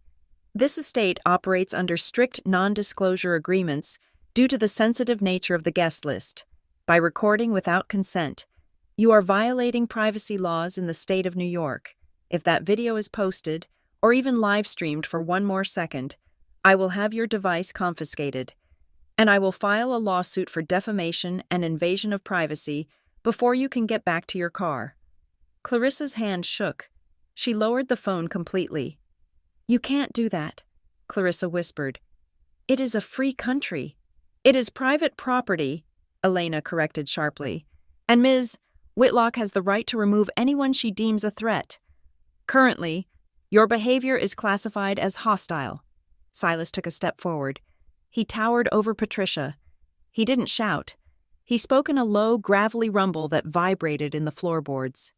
Ma'am, Silas said, you asked if we knew who you were. We do. We ran your background check while you were speeding up the driveway. We know about the expired registration on the Mercedes. We know about the second mortgage, and we know why you are really here. Patricia went pale. She clutched her trench coat tighter. I just wanted to see my daughter. She lied, her voice trembling. You wanted a scene, I said. I finally spoke. I stepped down one single step. The guards didn't move, but the air in the room seemed to tighten around me. You wanted to scream at me, I said softly. You wanted to drag me back down to the level you understand. You wanted to make me feel small so you could feel big again. I looked at Clarissa. And you wanted content. You wanted a villain for your story. I looked at Arthur. And you just wanted to be told what to think. I gestured to the elite team surrounding them. This is not a tea party, Mother. This is my world. In my world, we don't tolerate chaos. We contain it. Deirdre, Patricia pleaded, tears of frustration and fear welling in her eyes. Please, just let us come in. Just for a minute. Let me see Martha. Let me say hello. Don't humiliate us like this. You humiliated yourself, I replied. You posted my failure to the world. You barred me from your home. You told me I wasn't professional enough to be seen with you. I looked at her cold, hard. Well, Mother, look around. Do I look professional now? The silence stretched, thin and agonizing. Elena closed the folio with a snap. You have two options, Elena stated. Option A. You turn around, get back in your vehicle, and leave the property immediately. We will forget the damage to the gate. And option B, Blake asked, speaking for the first time, his voice barely a whisper. Option B, Silas said, cracking his knuckles. We call the sheriff. You are arrested for criminal trespass and harassment. And while you are in the holding cell, my team releases the dossier on your husband's financial activities to the SEC. Clarissa gasped. She dropped her phone. It clattered on the marble floor. Patricia looked at me, her eyes pleading, searching for the daughter who used to scrub her pans. She didn't find her. She found a stranger in ivory silk, guarded by a wall of muscle and law. Deirdre, she whispered. Go, I said, before I choose option B for you. My father, Arthur, decided that this was the moment to rediscover his spine. He stepped forward, puffing out his chest in a way that might have been intimidating when I was 12 years old, and he controlled my allowance. Now, against the backdrop of black marble and men who could snap him in half without breaking a sweat. He looked like a pigeon trying to frighten a gargoyle. Deirdre, he boomed, trying to inject a bass note of authority into his voice. That is enough. Tell your mercenaries to stand down. We are your parents. We have a right to be here. We have a right to know what is going on with our own daughter. He pointed a shaking finger at Silas. And you? Step aside. This is a family matter. I stepped through the line of my guards. I did not signal them to move. I simply walked past them, removing the physical barrier between myself and the people who raised me. I wanted them to see me clearly. I wanted them to see the lack of fear in my eyes. Rights. I repeated the word, tasting the irony of it. You speak of rights. Father, you lost the right to demand anything from me the moment you liked a comment calling me a disappointment. You lost the right to my life when you decided that my existence was only valuable as a cautionary tale for your friends. We provided for you, Arthur sputtered, his face reddening. We gave you a roof over your head. We fed you. You performed the legal minimum requirements of guardianship. I corrected him cold. And the moment I stopped following your script, you cut the funding. Do not confuse investment with love. An investment expects a return. Love is a gift. You never gave gifts. Arthur, you only gave loans. Clarissa stepped up beside him. She had recovered from her initial shock, and now her primary emotion was indignation. She looked around the atrium, her eyes drinking in the expensive art, the high ceilings, the smell of money. It made her furious. You are so selfish, Clarissa screamed, her voice shrill and breaking. Look at this place. Deirdre, you have all of this gold and glass and stuff, and you let Mom and Dad struggle with their mortgage. You let me stress about Leo's tuition. You sat on a pile of millions while we were counting coupons.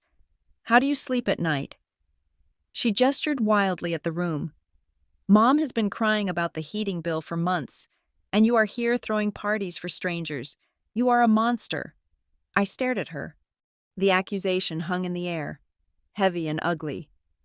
I am selfish, I said, testing the word. Is that the narrative we are going with now? That I am the miser hoarding wealth while the noble family suffers? I turned my head slightly to the left, looking up toward the mezzanine level where the control signals were relayed. Jaxing, I said. My voice was not loud, but it carried perfectly in the stone acoustics. Light it up. With pleasure, boss. Jaxing's voice echoed over the hidden speakers. Behind me, in the center of the grand atrium, a massive panel of the wall seemed to dissolve. It was a hidden 8K LED screen, 20 feet wide, usually masked to look like the stone texture. It flickered to life, blazing with high-definition clarity. The light from the screen washed over my family, bathing them in a cold blue glow. Let us review the ledger, I said. Walking toward the screen, a spreadsheet appeared. It was detailed, categorized, and undeniable. Exhibit A, I announced, pointing to the first column. The mortgage on the Connecticut house. The screen zoomed in. It showed a monthly wire transfer of $4,200. You think the bank was being lenient with you for the last 5 years? Father, I asked, you stopped paying the full amount in 2021. You thought it was a clerical error that the foreclosure notices stopped coming. It wasn't. I bought your debt. Arthur's mouth fell open. He looked at the numbers. The account name sending the money was Vanguard Holdings, LLC. I have been paying your mortgage for 60 months, I said. That is over $250,000. I kept the roof over your head so you could sit under it and talk about how ashamed you were of me. The screen shifted. A new document appeared, a tuition bill for St. Jude's Academy, the prestigious private school where Clarissa's son, Leo, attended. Exhibit B, I continued. Leo's education. Clarissa gasped. No, that is a scholarship. The headmaster told me Leo got the anonymous donor scholarship because of his test scores. Leo is a sweet boy, I said softly. But he failed math. Clarissa, there is no scholarship. I pay his tuition, $35,000 a year, full ride, uniforms included. I did it anonymously because I knew if you knew it came from me, you would either refuse it out of spite or demand more. Clarissa looked at the screen. She looked at the receipt stamped paid. Her knees seemed to give way, and she grabbed her father's arm to stay upright. You, she whispered. You pay for his school. I invest in his future, I corrected. Because I didn't want him to end up like you, thinking that appearances are more important than substance. I am not done, I said. Jiaxing. Switch to the social feed. The screen flashed again. This time, it was a split-screen montage. On the left side were screenshots of Patricia's Facebook posts over the last decade. 2018. So sad that Deirdre is still finding herself while Clarissa is promoted. Prayers needed. 2020. Some children bloom late. Some never bloom. Loving my difficult daughter despite her choices. 2023. Deirdre is working at a bar. It breaks a mother's heart, but we must accept her limitations. On the right side of the screen, matched by date, were my actual activities.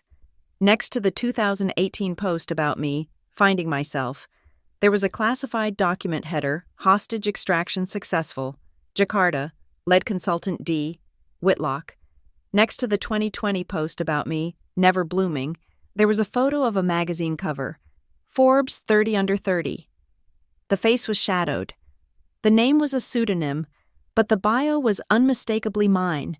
Next to the 2023 post about the bar, there was a bank statement showing a deposit of $2 million into my account from a Fortune 500 company for crisis aversion services. You wrote a tragedy about me, Mother, I said, turning to face Patricia. She was trembling, her eyes darting between the cruel words she had written and the massive reality of my success. You needed me to be small so you could feel like a martyr. You told the world I was broken while I was fixing the world. Patricia made a choking sound. I didn't know. You never told us. Would you have listened? I snapped. Or would you have interrupted me to talk about Clarissa's new curtains? I took a step closer to them. The finale was coming. And finally, I said, my voice dropping to a dangerous whisper, let's discuss the hoodie. The screen changed one last time. It showed the photo Patricia had posted for International Women's Day. Me, looking exhausted, hair messy, wearing a wine-stained oversized hoodie. You captioned this failure, I said. You used this image to get sympathy from your bridge club. I pointed to the stain on the hoodie. Do you know what that stain is? Clarissa? I asked. Clarissa shook her head, mute with shock. It is a 1996 Petrus, I revealed. A wine that costs $5,000 a bottle. And do you know why it was on my shirt? Because your husband, Blake, spilled it. Clarissa's eyes widened. Blake wasn't with you. He was in Chicago. He was in my office in Midtown, I said. Last Tuesday, the night this photo was taken. I signaled Jiaxing. A video file played. It was security footage, high definition, black and white, but clear as day. It showed an office with glass walls. It showed me sitting at a desk, and it showed Blake Clarissa's husband, the golden boy banker on his knees. He was crying. He was clutching the hem of my hoodie. He was shaking. A glass of wine overturned on the desk next to him, spilling onto me. The audio was crisp. Please, Deirdre. Blake's voice sobbed from the speakers, echoing through the atrium. You have to help me. The auditors are coming on Monday. I am $3 million short. If they look at the books, I am going to jail. I have nowhere else to go. Clarissa can't know. Please, save me. Clarissa stared at the screen. She watched her husband, the man she bragged about, the man she belittled me to elevate, begging her failure of a sister for salvation. The video cut. I wrote him a check, I said to the silent room. I covered his debt. I structured a loan to hide his fraud, so he wouldn't be dragged out of your house in handcuffs in front of Leo. I spent 4 hours restructuring his accounts to save his miserable career. I looked at Patricia. I walked out of that meeting exhausted, covered in expensive wine, having just saved your son-in-law from federal prison. And you took that moment, that exact moment of my exhaustion, and you posted it as proof that I was a loser. I let out a short, sharp laugh. It had no humor in it. You called me a failure while I was holding up the sky for your family. Clarissa looked like she was going to vomit. She slumped against Arthur, who looked like he had been turned to stone. He begged you, Clarissa whispered. He told me he was closing a deal. He was closing a deal, I said. With me, to save his own skin. Patricia was shaking her head, tears streaming down her face, ruining her makeup. She reached out a hand toward me, palm up, a gesture of pathetic pleading. Deirdre, baby, I didn't mean it, she stammered.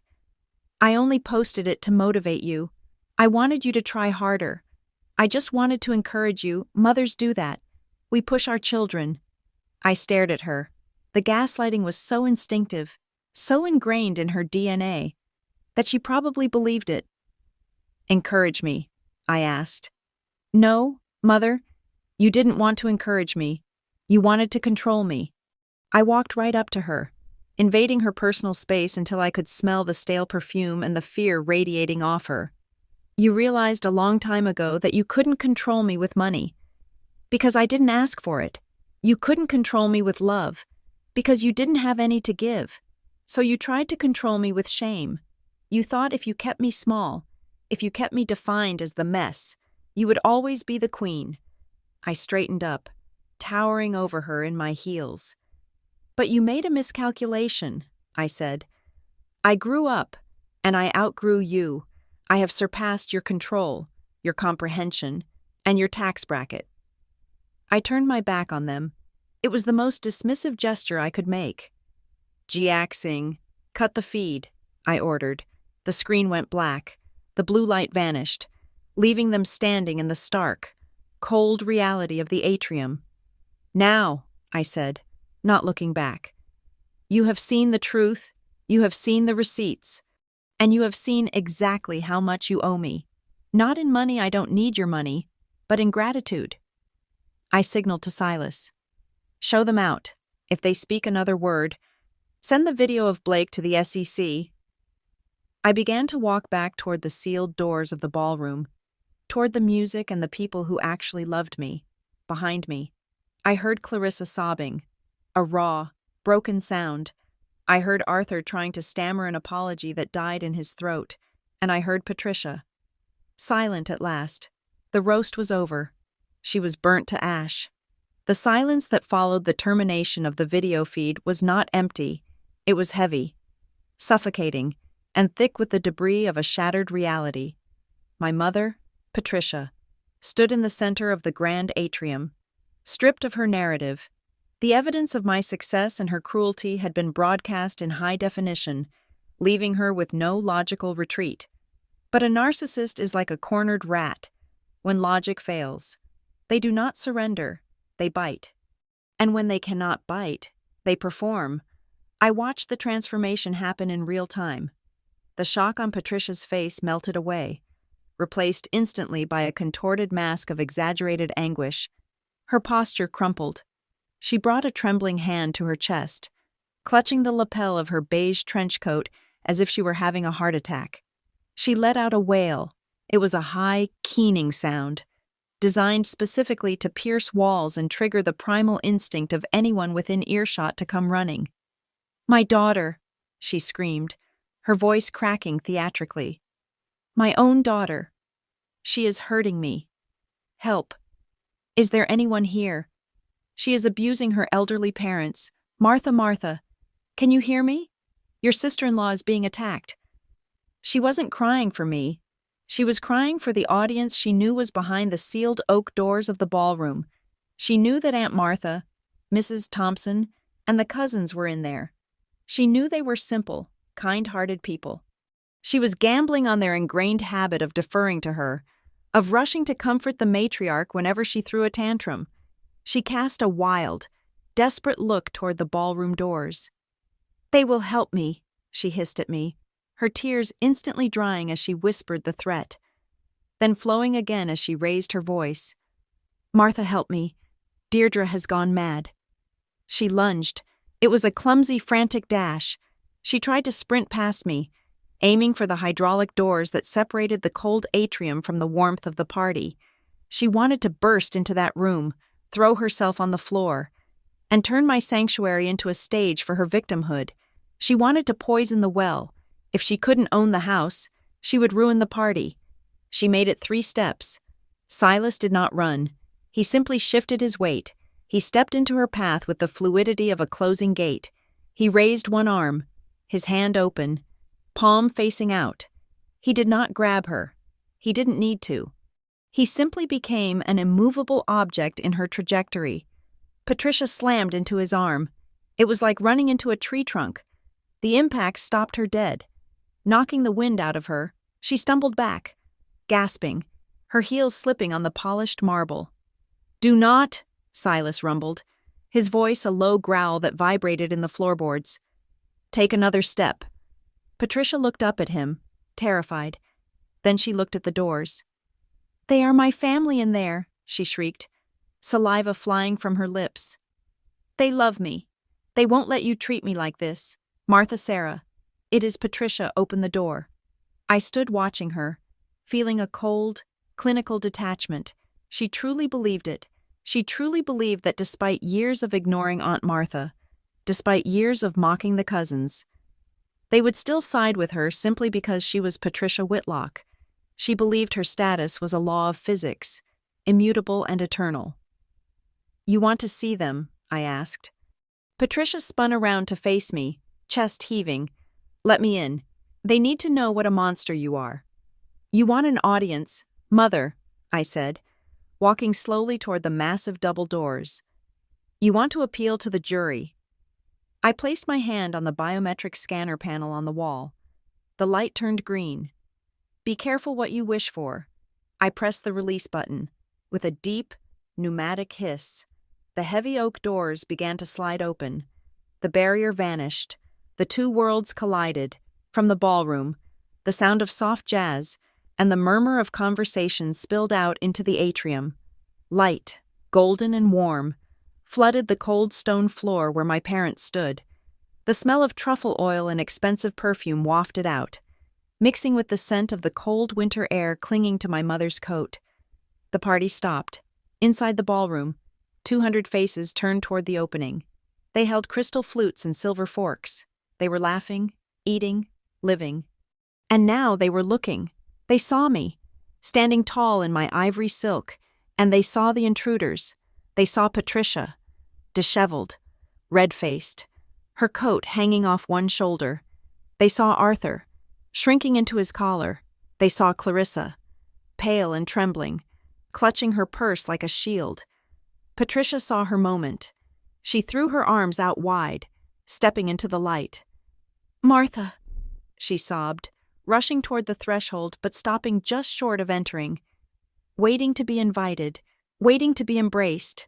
"Oh, thank God, Martha. Tell them to stop. Deirdre has lost her mind. She has hired thugs. She is humiliating us."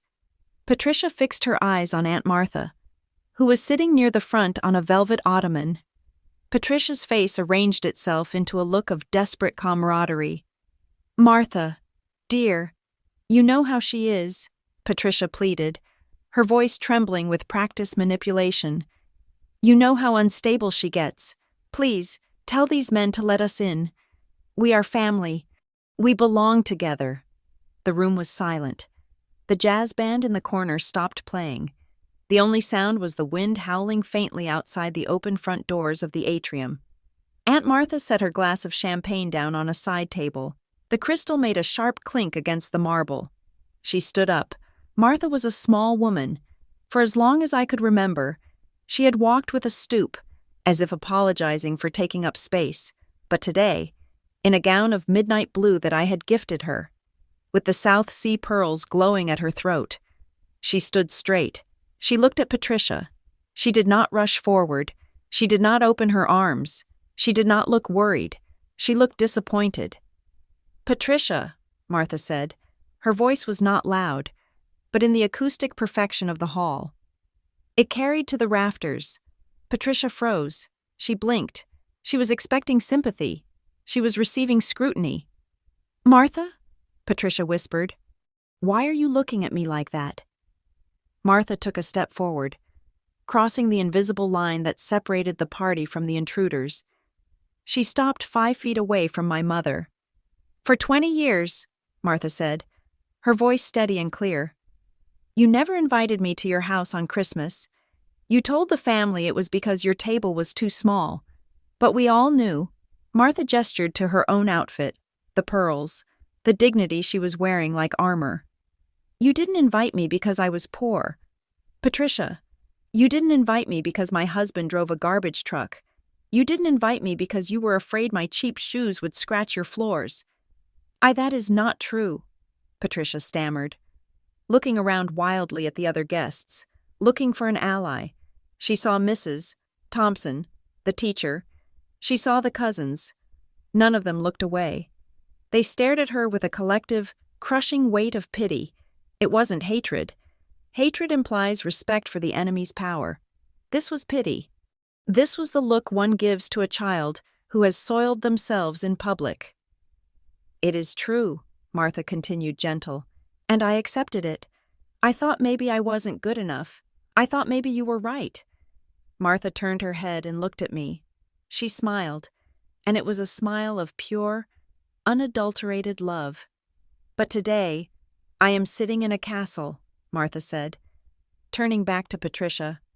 I am drinking wine that costs more than my rent, and I am not here because I am rich.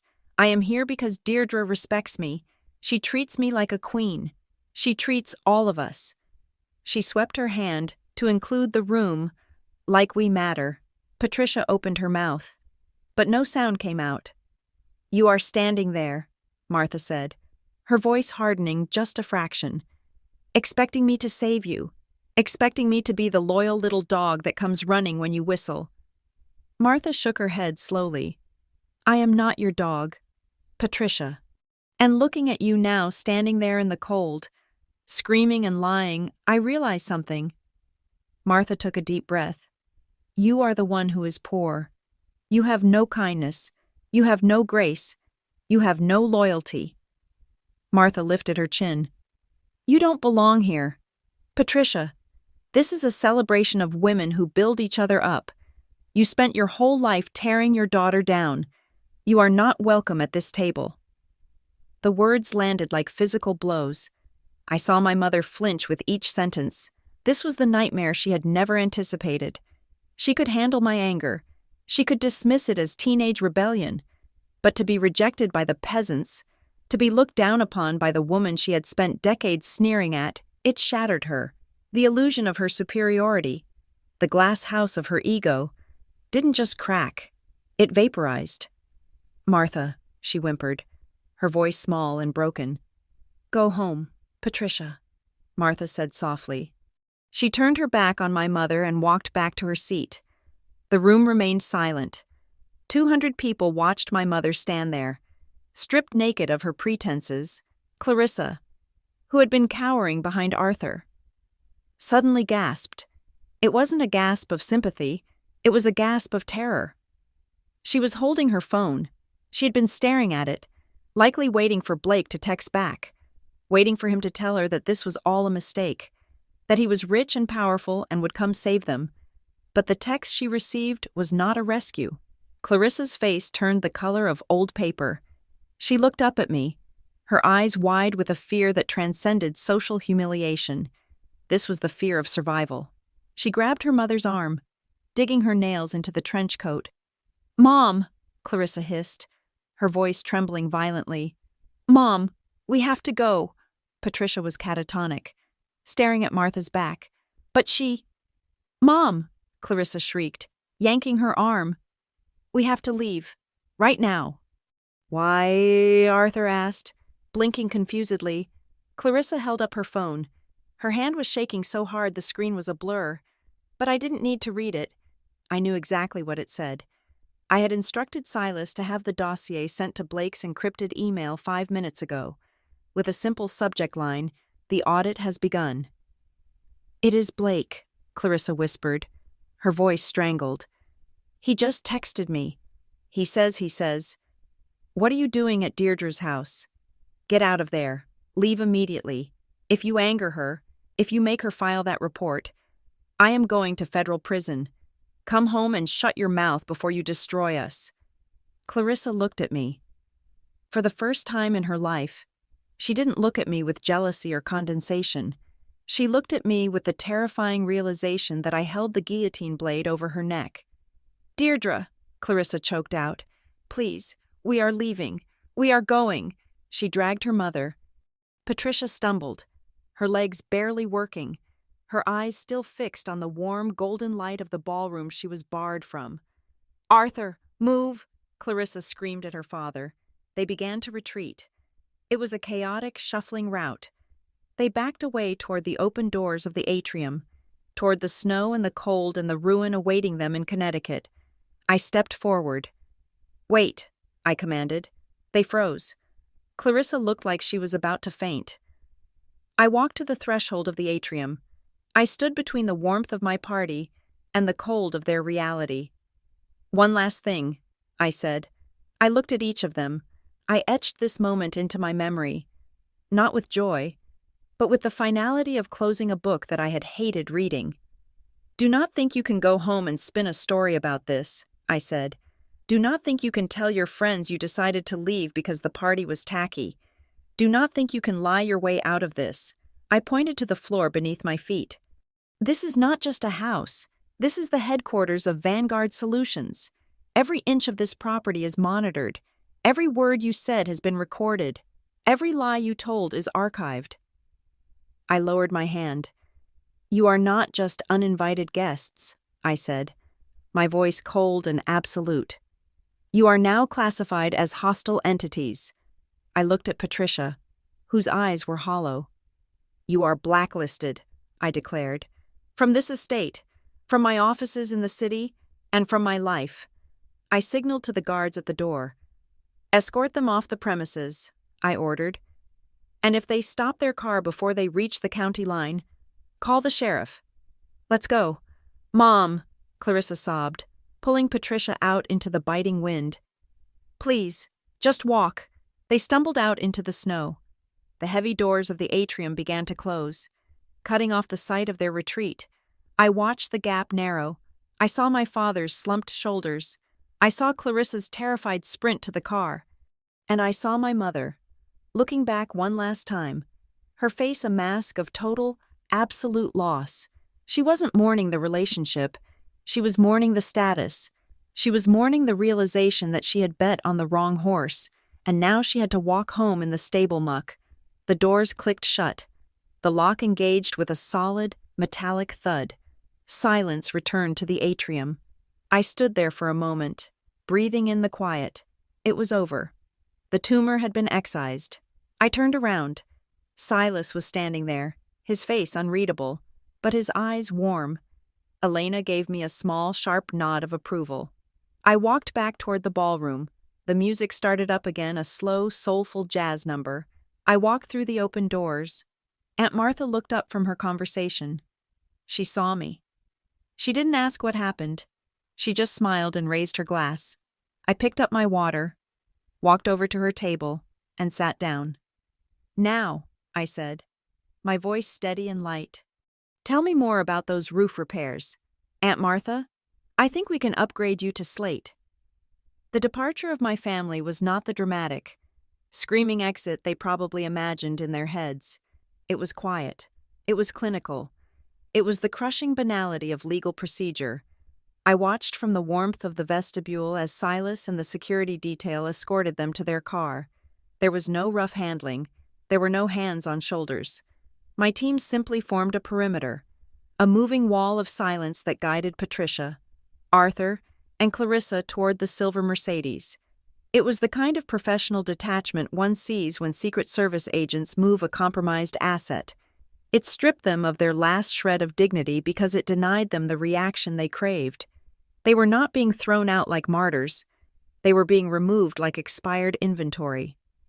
I saw Clarissa fumble with her keys, her hands shaking so badly she dropped them into the snow.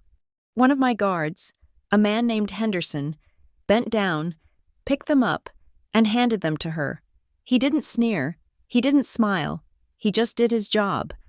That indifference must have burned her more than any insult. They got into the car. The engine sputtered to life. There were no final defiant shouts, no rolled-down windows. They were too terrified of the dossier sitting in Blake's inbox. too aware of the fragile glass house they had been throwing stones from. The Mercedes reversed, turned, and drove down the long, winding driveway, its taillights fading into the swirling white of the Hudson Valley night. I stood there until the red lights disappeared completely. "Perimeter secure," Silas said softly from behind me. "The gate is locked." "Thank you, Silas," I replied. I didn't feel triumphant. I didn't feel sad. I felt light. It was the sensation of putting down a backpack filled with stones that I had been carrying for 3 decades. I turned and walked back toward the ballroom. The mood inside had shifted. The jazz band had stopped playing during the confrontation, and a low murmur of concern was rippling through the room. My guests, Aunt Martha, Mrs. Thompson, the cousins were looking at the doors, worried that the night was ruined, worried that the ugly reality of my family drama had stained the gold leaf of the evening. I pushed the doors open and stepped inside. I didn't hide. I didn't apologize. I walked to the center of the room, my head high, the silk of my jumpsuit catching the light. "The interruption has been resolved," I announced, my voice steady. "Please, do not let the ghosts of the past haunt this party. Tonight is about the future." I signaled the band leader. He nodded, counting off a beat, and the room filled with the upbeat, swinging rhythm of a classic standard. There was a hesitation, a brief moment where the air hung heavy. Then, Aunt Martha stood up. She walked over to me, her face serious. She looked at me, searching for cracks in the armor. When she saw none, she smiled, grabbed a fresh glass of champagne, and raised it high. "To Deirdre!" she shouted, her voice cracking with emotion. "To Deirdre!" The room roared back. The tension broke. The laughter returned, louder and freer than before. The departure of my mother seemed to have sucked the toxicity out of the air, leaving only pure, distilled joy. Mrs. Thompson made her way through the crowd. She looked frail but fierce, the emerald green of her dress bringing out the fire in her eyes. She tapped a spoon against her glass, demanding attention not with volume, but with the authority of a teacher who had commanded classrooms for 40 years. "I want to say something," Mrs. Thompson said, her voice trembling slightly. The room quieted down. "I have taught thousands of students," she began, looking at me. "I have seen brilliant ones, and I have seen lucky ones, but I have rarely seen a builder." She paused, looking around at the opulence of the Sterling estate. "Patricia always wanted to be a princess." Mrs. Thompson continued, her words sharp and clear. "She wanted a castle given to her. She wanted a title she didn't earn, but Deirdre didn't wait for a prince. She didn't wait for permission. She went out into the cold, into the dark, and she laid every single brick of this life with her own bleeding hands." She raised her glass toward me. "To the woman who didn't wait to inherit a kingdom, to the woman who built her own throne, long may she reign. Long may she reign," the cousins shouted. I felt a tear slide down my cheek. It was the only one I would shed that night. It wasn't a tear of pain. It was a tear of gratitude. I wasn't an orphan anymore. I was surrounded by the family I had chosen, and who had chosen me back. The party lasted until 3 a.m. We danced. We ate Marco's Wagyu sliders. We sat on the floor of the library and told stories until our throats were sore, when the last guest had been escorted to their guest suite or driven home in the fleet of waiting limousines. I didn't go to sleep immediately. I walked through the silent house, touching the walls, feeling the vibration of the place. It was mine. It was safe. The next morning, the sun broke over the Hudson Valley with a blinding brilliance. The snow from the night before had carpeted the world in pristine white, erasing the tire tracks of the Mercedes, smoothing over the scars on the land. I sat in the breakfast nook, a glass-walled alcove that hung over the valley edge. The smell of freshly ground coffee and baking bread filled the air. Marco was humming in the kitchen. Silas and Elena were sitting across from me. We were not in business attire. Silas was wearing a comfortable sweater, and Elena was in a cashmere robe, reviewing news feeds on her tablet. This was my real inner circle. The spy, the shark, and the architect. The financial markets are stable, Elena noted, taking a sip of her espresso. But the social markets are volatile. Your mother has gone radio silent. No posts since yesterday. She has deactivated her Facebook account. Smart move, Silas grunted, buttering a croissant. She is in damage control mode. She knows if she posts anything, the internet will eat her alive. The viral spread of the gala photos has hit 2 million impressions. The narrative has shifted permanently. You are the hero. She is the villain. I looked at my phone. It was sitting on the table, face up. It had been vibrating incessantly for the last 4 hours. I picked it up and scrolled through the notifications. There were 17 missed calls from my father, 12 from Clarissa, 4 from Patricia, and the texts. They were a fascinating study in the stages of grief. Clarissa Deirdre, please pick up. Blake is hyperventilating. We can't go to jail. Please. We are sisters, Arthur. Your mother is distraught. She can't stop crying. This has gone too far. We need to talk as a family. Patricia. I'm sorry. I'm so sorry. I didn't know. Please, Deirdre, don't abandon us. I love you. I read the words I love you and felt nothing. It was a transaction. She was offering love as a currency to buy silence, to buy safety. It was counterfeit. Are you going to answer them? Elena asked, watching me over the rim of her cup. No, I said. I didn't block them. Blocking them would be an emotional reaction. It would show that they still had the power to annoy me. Instead, I opened my contact management software, the same system I use to categorize global threats and corporate partners. I selected their contacts. I dragged them into a folder labeled Potential Clients. Level 5 Priority Do Not Engage. They were no longer family. They were just people who wanted something I had. They were leads that would never convert. However, I said, putting the phone down, I have one final piece of business to conclude. I opened my checkbook. It was a heavy, leather-bound book from my private bank in Zurich. I picked up a fountain pen. The ink was black and permanent. I wrote the name Clarissa Henderson. I filled in the amount $50,000. It was a significant sum, but to me, it was the cost of a rounding error in a quarterly report. To Clarissa, it was a lifeline, but it was not a bailout. I tore the check out with a crisp, ripping sound. I took a piece of heavy stationeries, embossed with the Vanguard Solutions logo. I wrote a brief note. Clarissa, this is not for Blake. This is for you and Leo. It is enough to hire a divorce lawyer and put a deposit on a small apartment. It is enough to start over. Do not ask for more. This is the final transaction.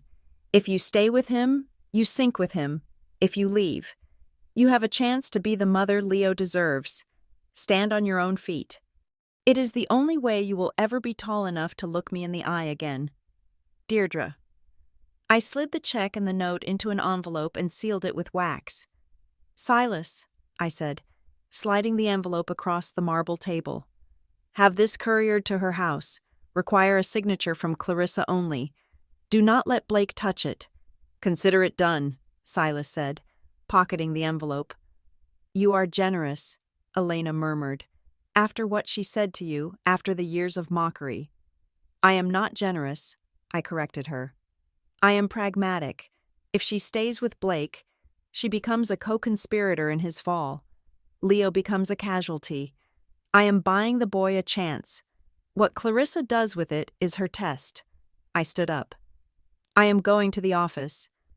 On a Monday morning after the biggest party of the year, Elena laughed. You are relentless. The empire doesn't run itself. I smiled. I left the breakfast nook and walked through the house. I walked past the ballroom, now empty and clean, the memories of the night before lingering like a sweet perfume. I walked down the long corridor that led to the West Wing, where my private office was located. The office was a sanctuary of dark wood and leather, smelling of old books and ambition. The walls were lined with awards I had won under pseudonyms, patents I held, and maps of the world where I had influence, but there was a new addition to the wall. I walked over to the space behind my massive oak desk. There, in a simple black frame, hung the photo. It was the photo Patricia had posted. The one of me in the wine-stained hoodie, hair messy, face exhausted, carrying a box. The photo that was meant to be my obituary. Most people would have burned it. Most people would have scrubbed it from the internet and sued anyone who reposted it. I had printed it on archival paper. I looked at the woman in the photo. I saw the exhaustion. Yes, but I also saw the determination. I saw the eyes of a woman who had just saved a man from ruin. A woman who was doing the dirty work while the world slept. It was not a picture of failure. It was a picture of the grind. It was the before picture in the greatest transformation story of my life. I had added a small brass plaque to the bottom of the frame. I ran my finger over the engraved letters. It didn't say failure. It read, "The beginning of an empire." I smiled. It was a cold, sharp, satisfied smile. My mother had tried to bury me. She forgot that I was a seed. She had tried to drown me. She forgot that I could build an ark. She had posted my failure online as a gift, and I had accepted it. I had wrapped it in gold and sold it back to the world as success. I walked around the desk and sat down in my leather chair. I swiveled to face the window, looking out over the snow-covered valley, over the estate that was mine, over the world that I had conquered. I picked up the phone. "Get me the London office," I said to the empty room, my voice activating the system. "We have a merger to close." The line connected, the work began, and I had never been freer. Thank you so much for listening to this story on BitterSweet Drama Stories. I would love to know where you are tuning in from today. Are you listening from a snowy city like Deirdre? Or somewhere sunny and warm? Please let me know in the comments below to connect with our community. If you enjoyed seeing Deirdre build her empire and serve that ice-cold revenge, please consider subscribing to the channel, liking this video, and smashing that hype button so we can share this story with even more people. Your support means the world to us.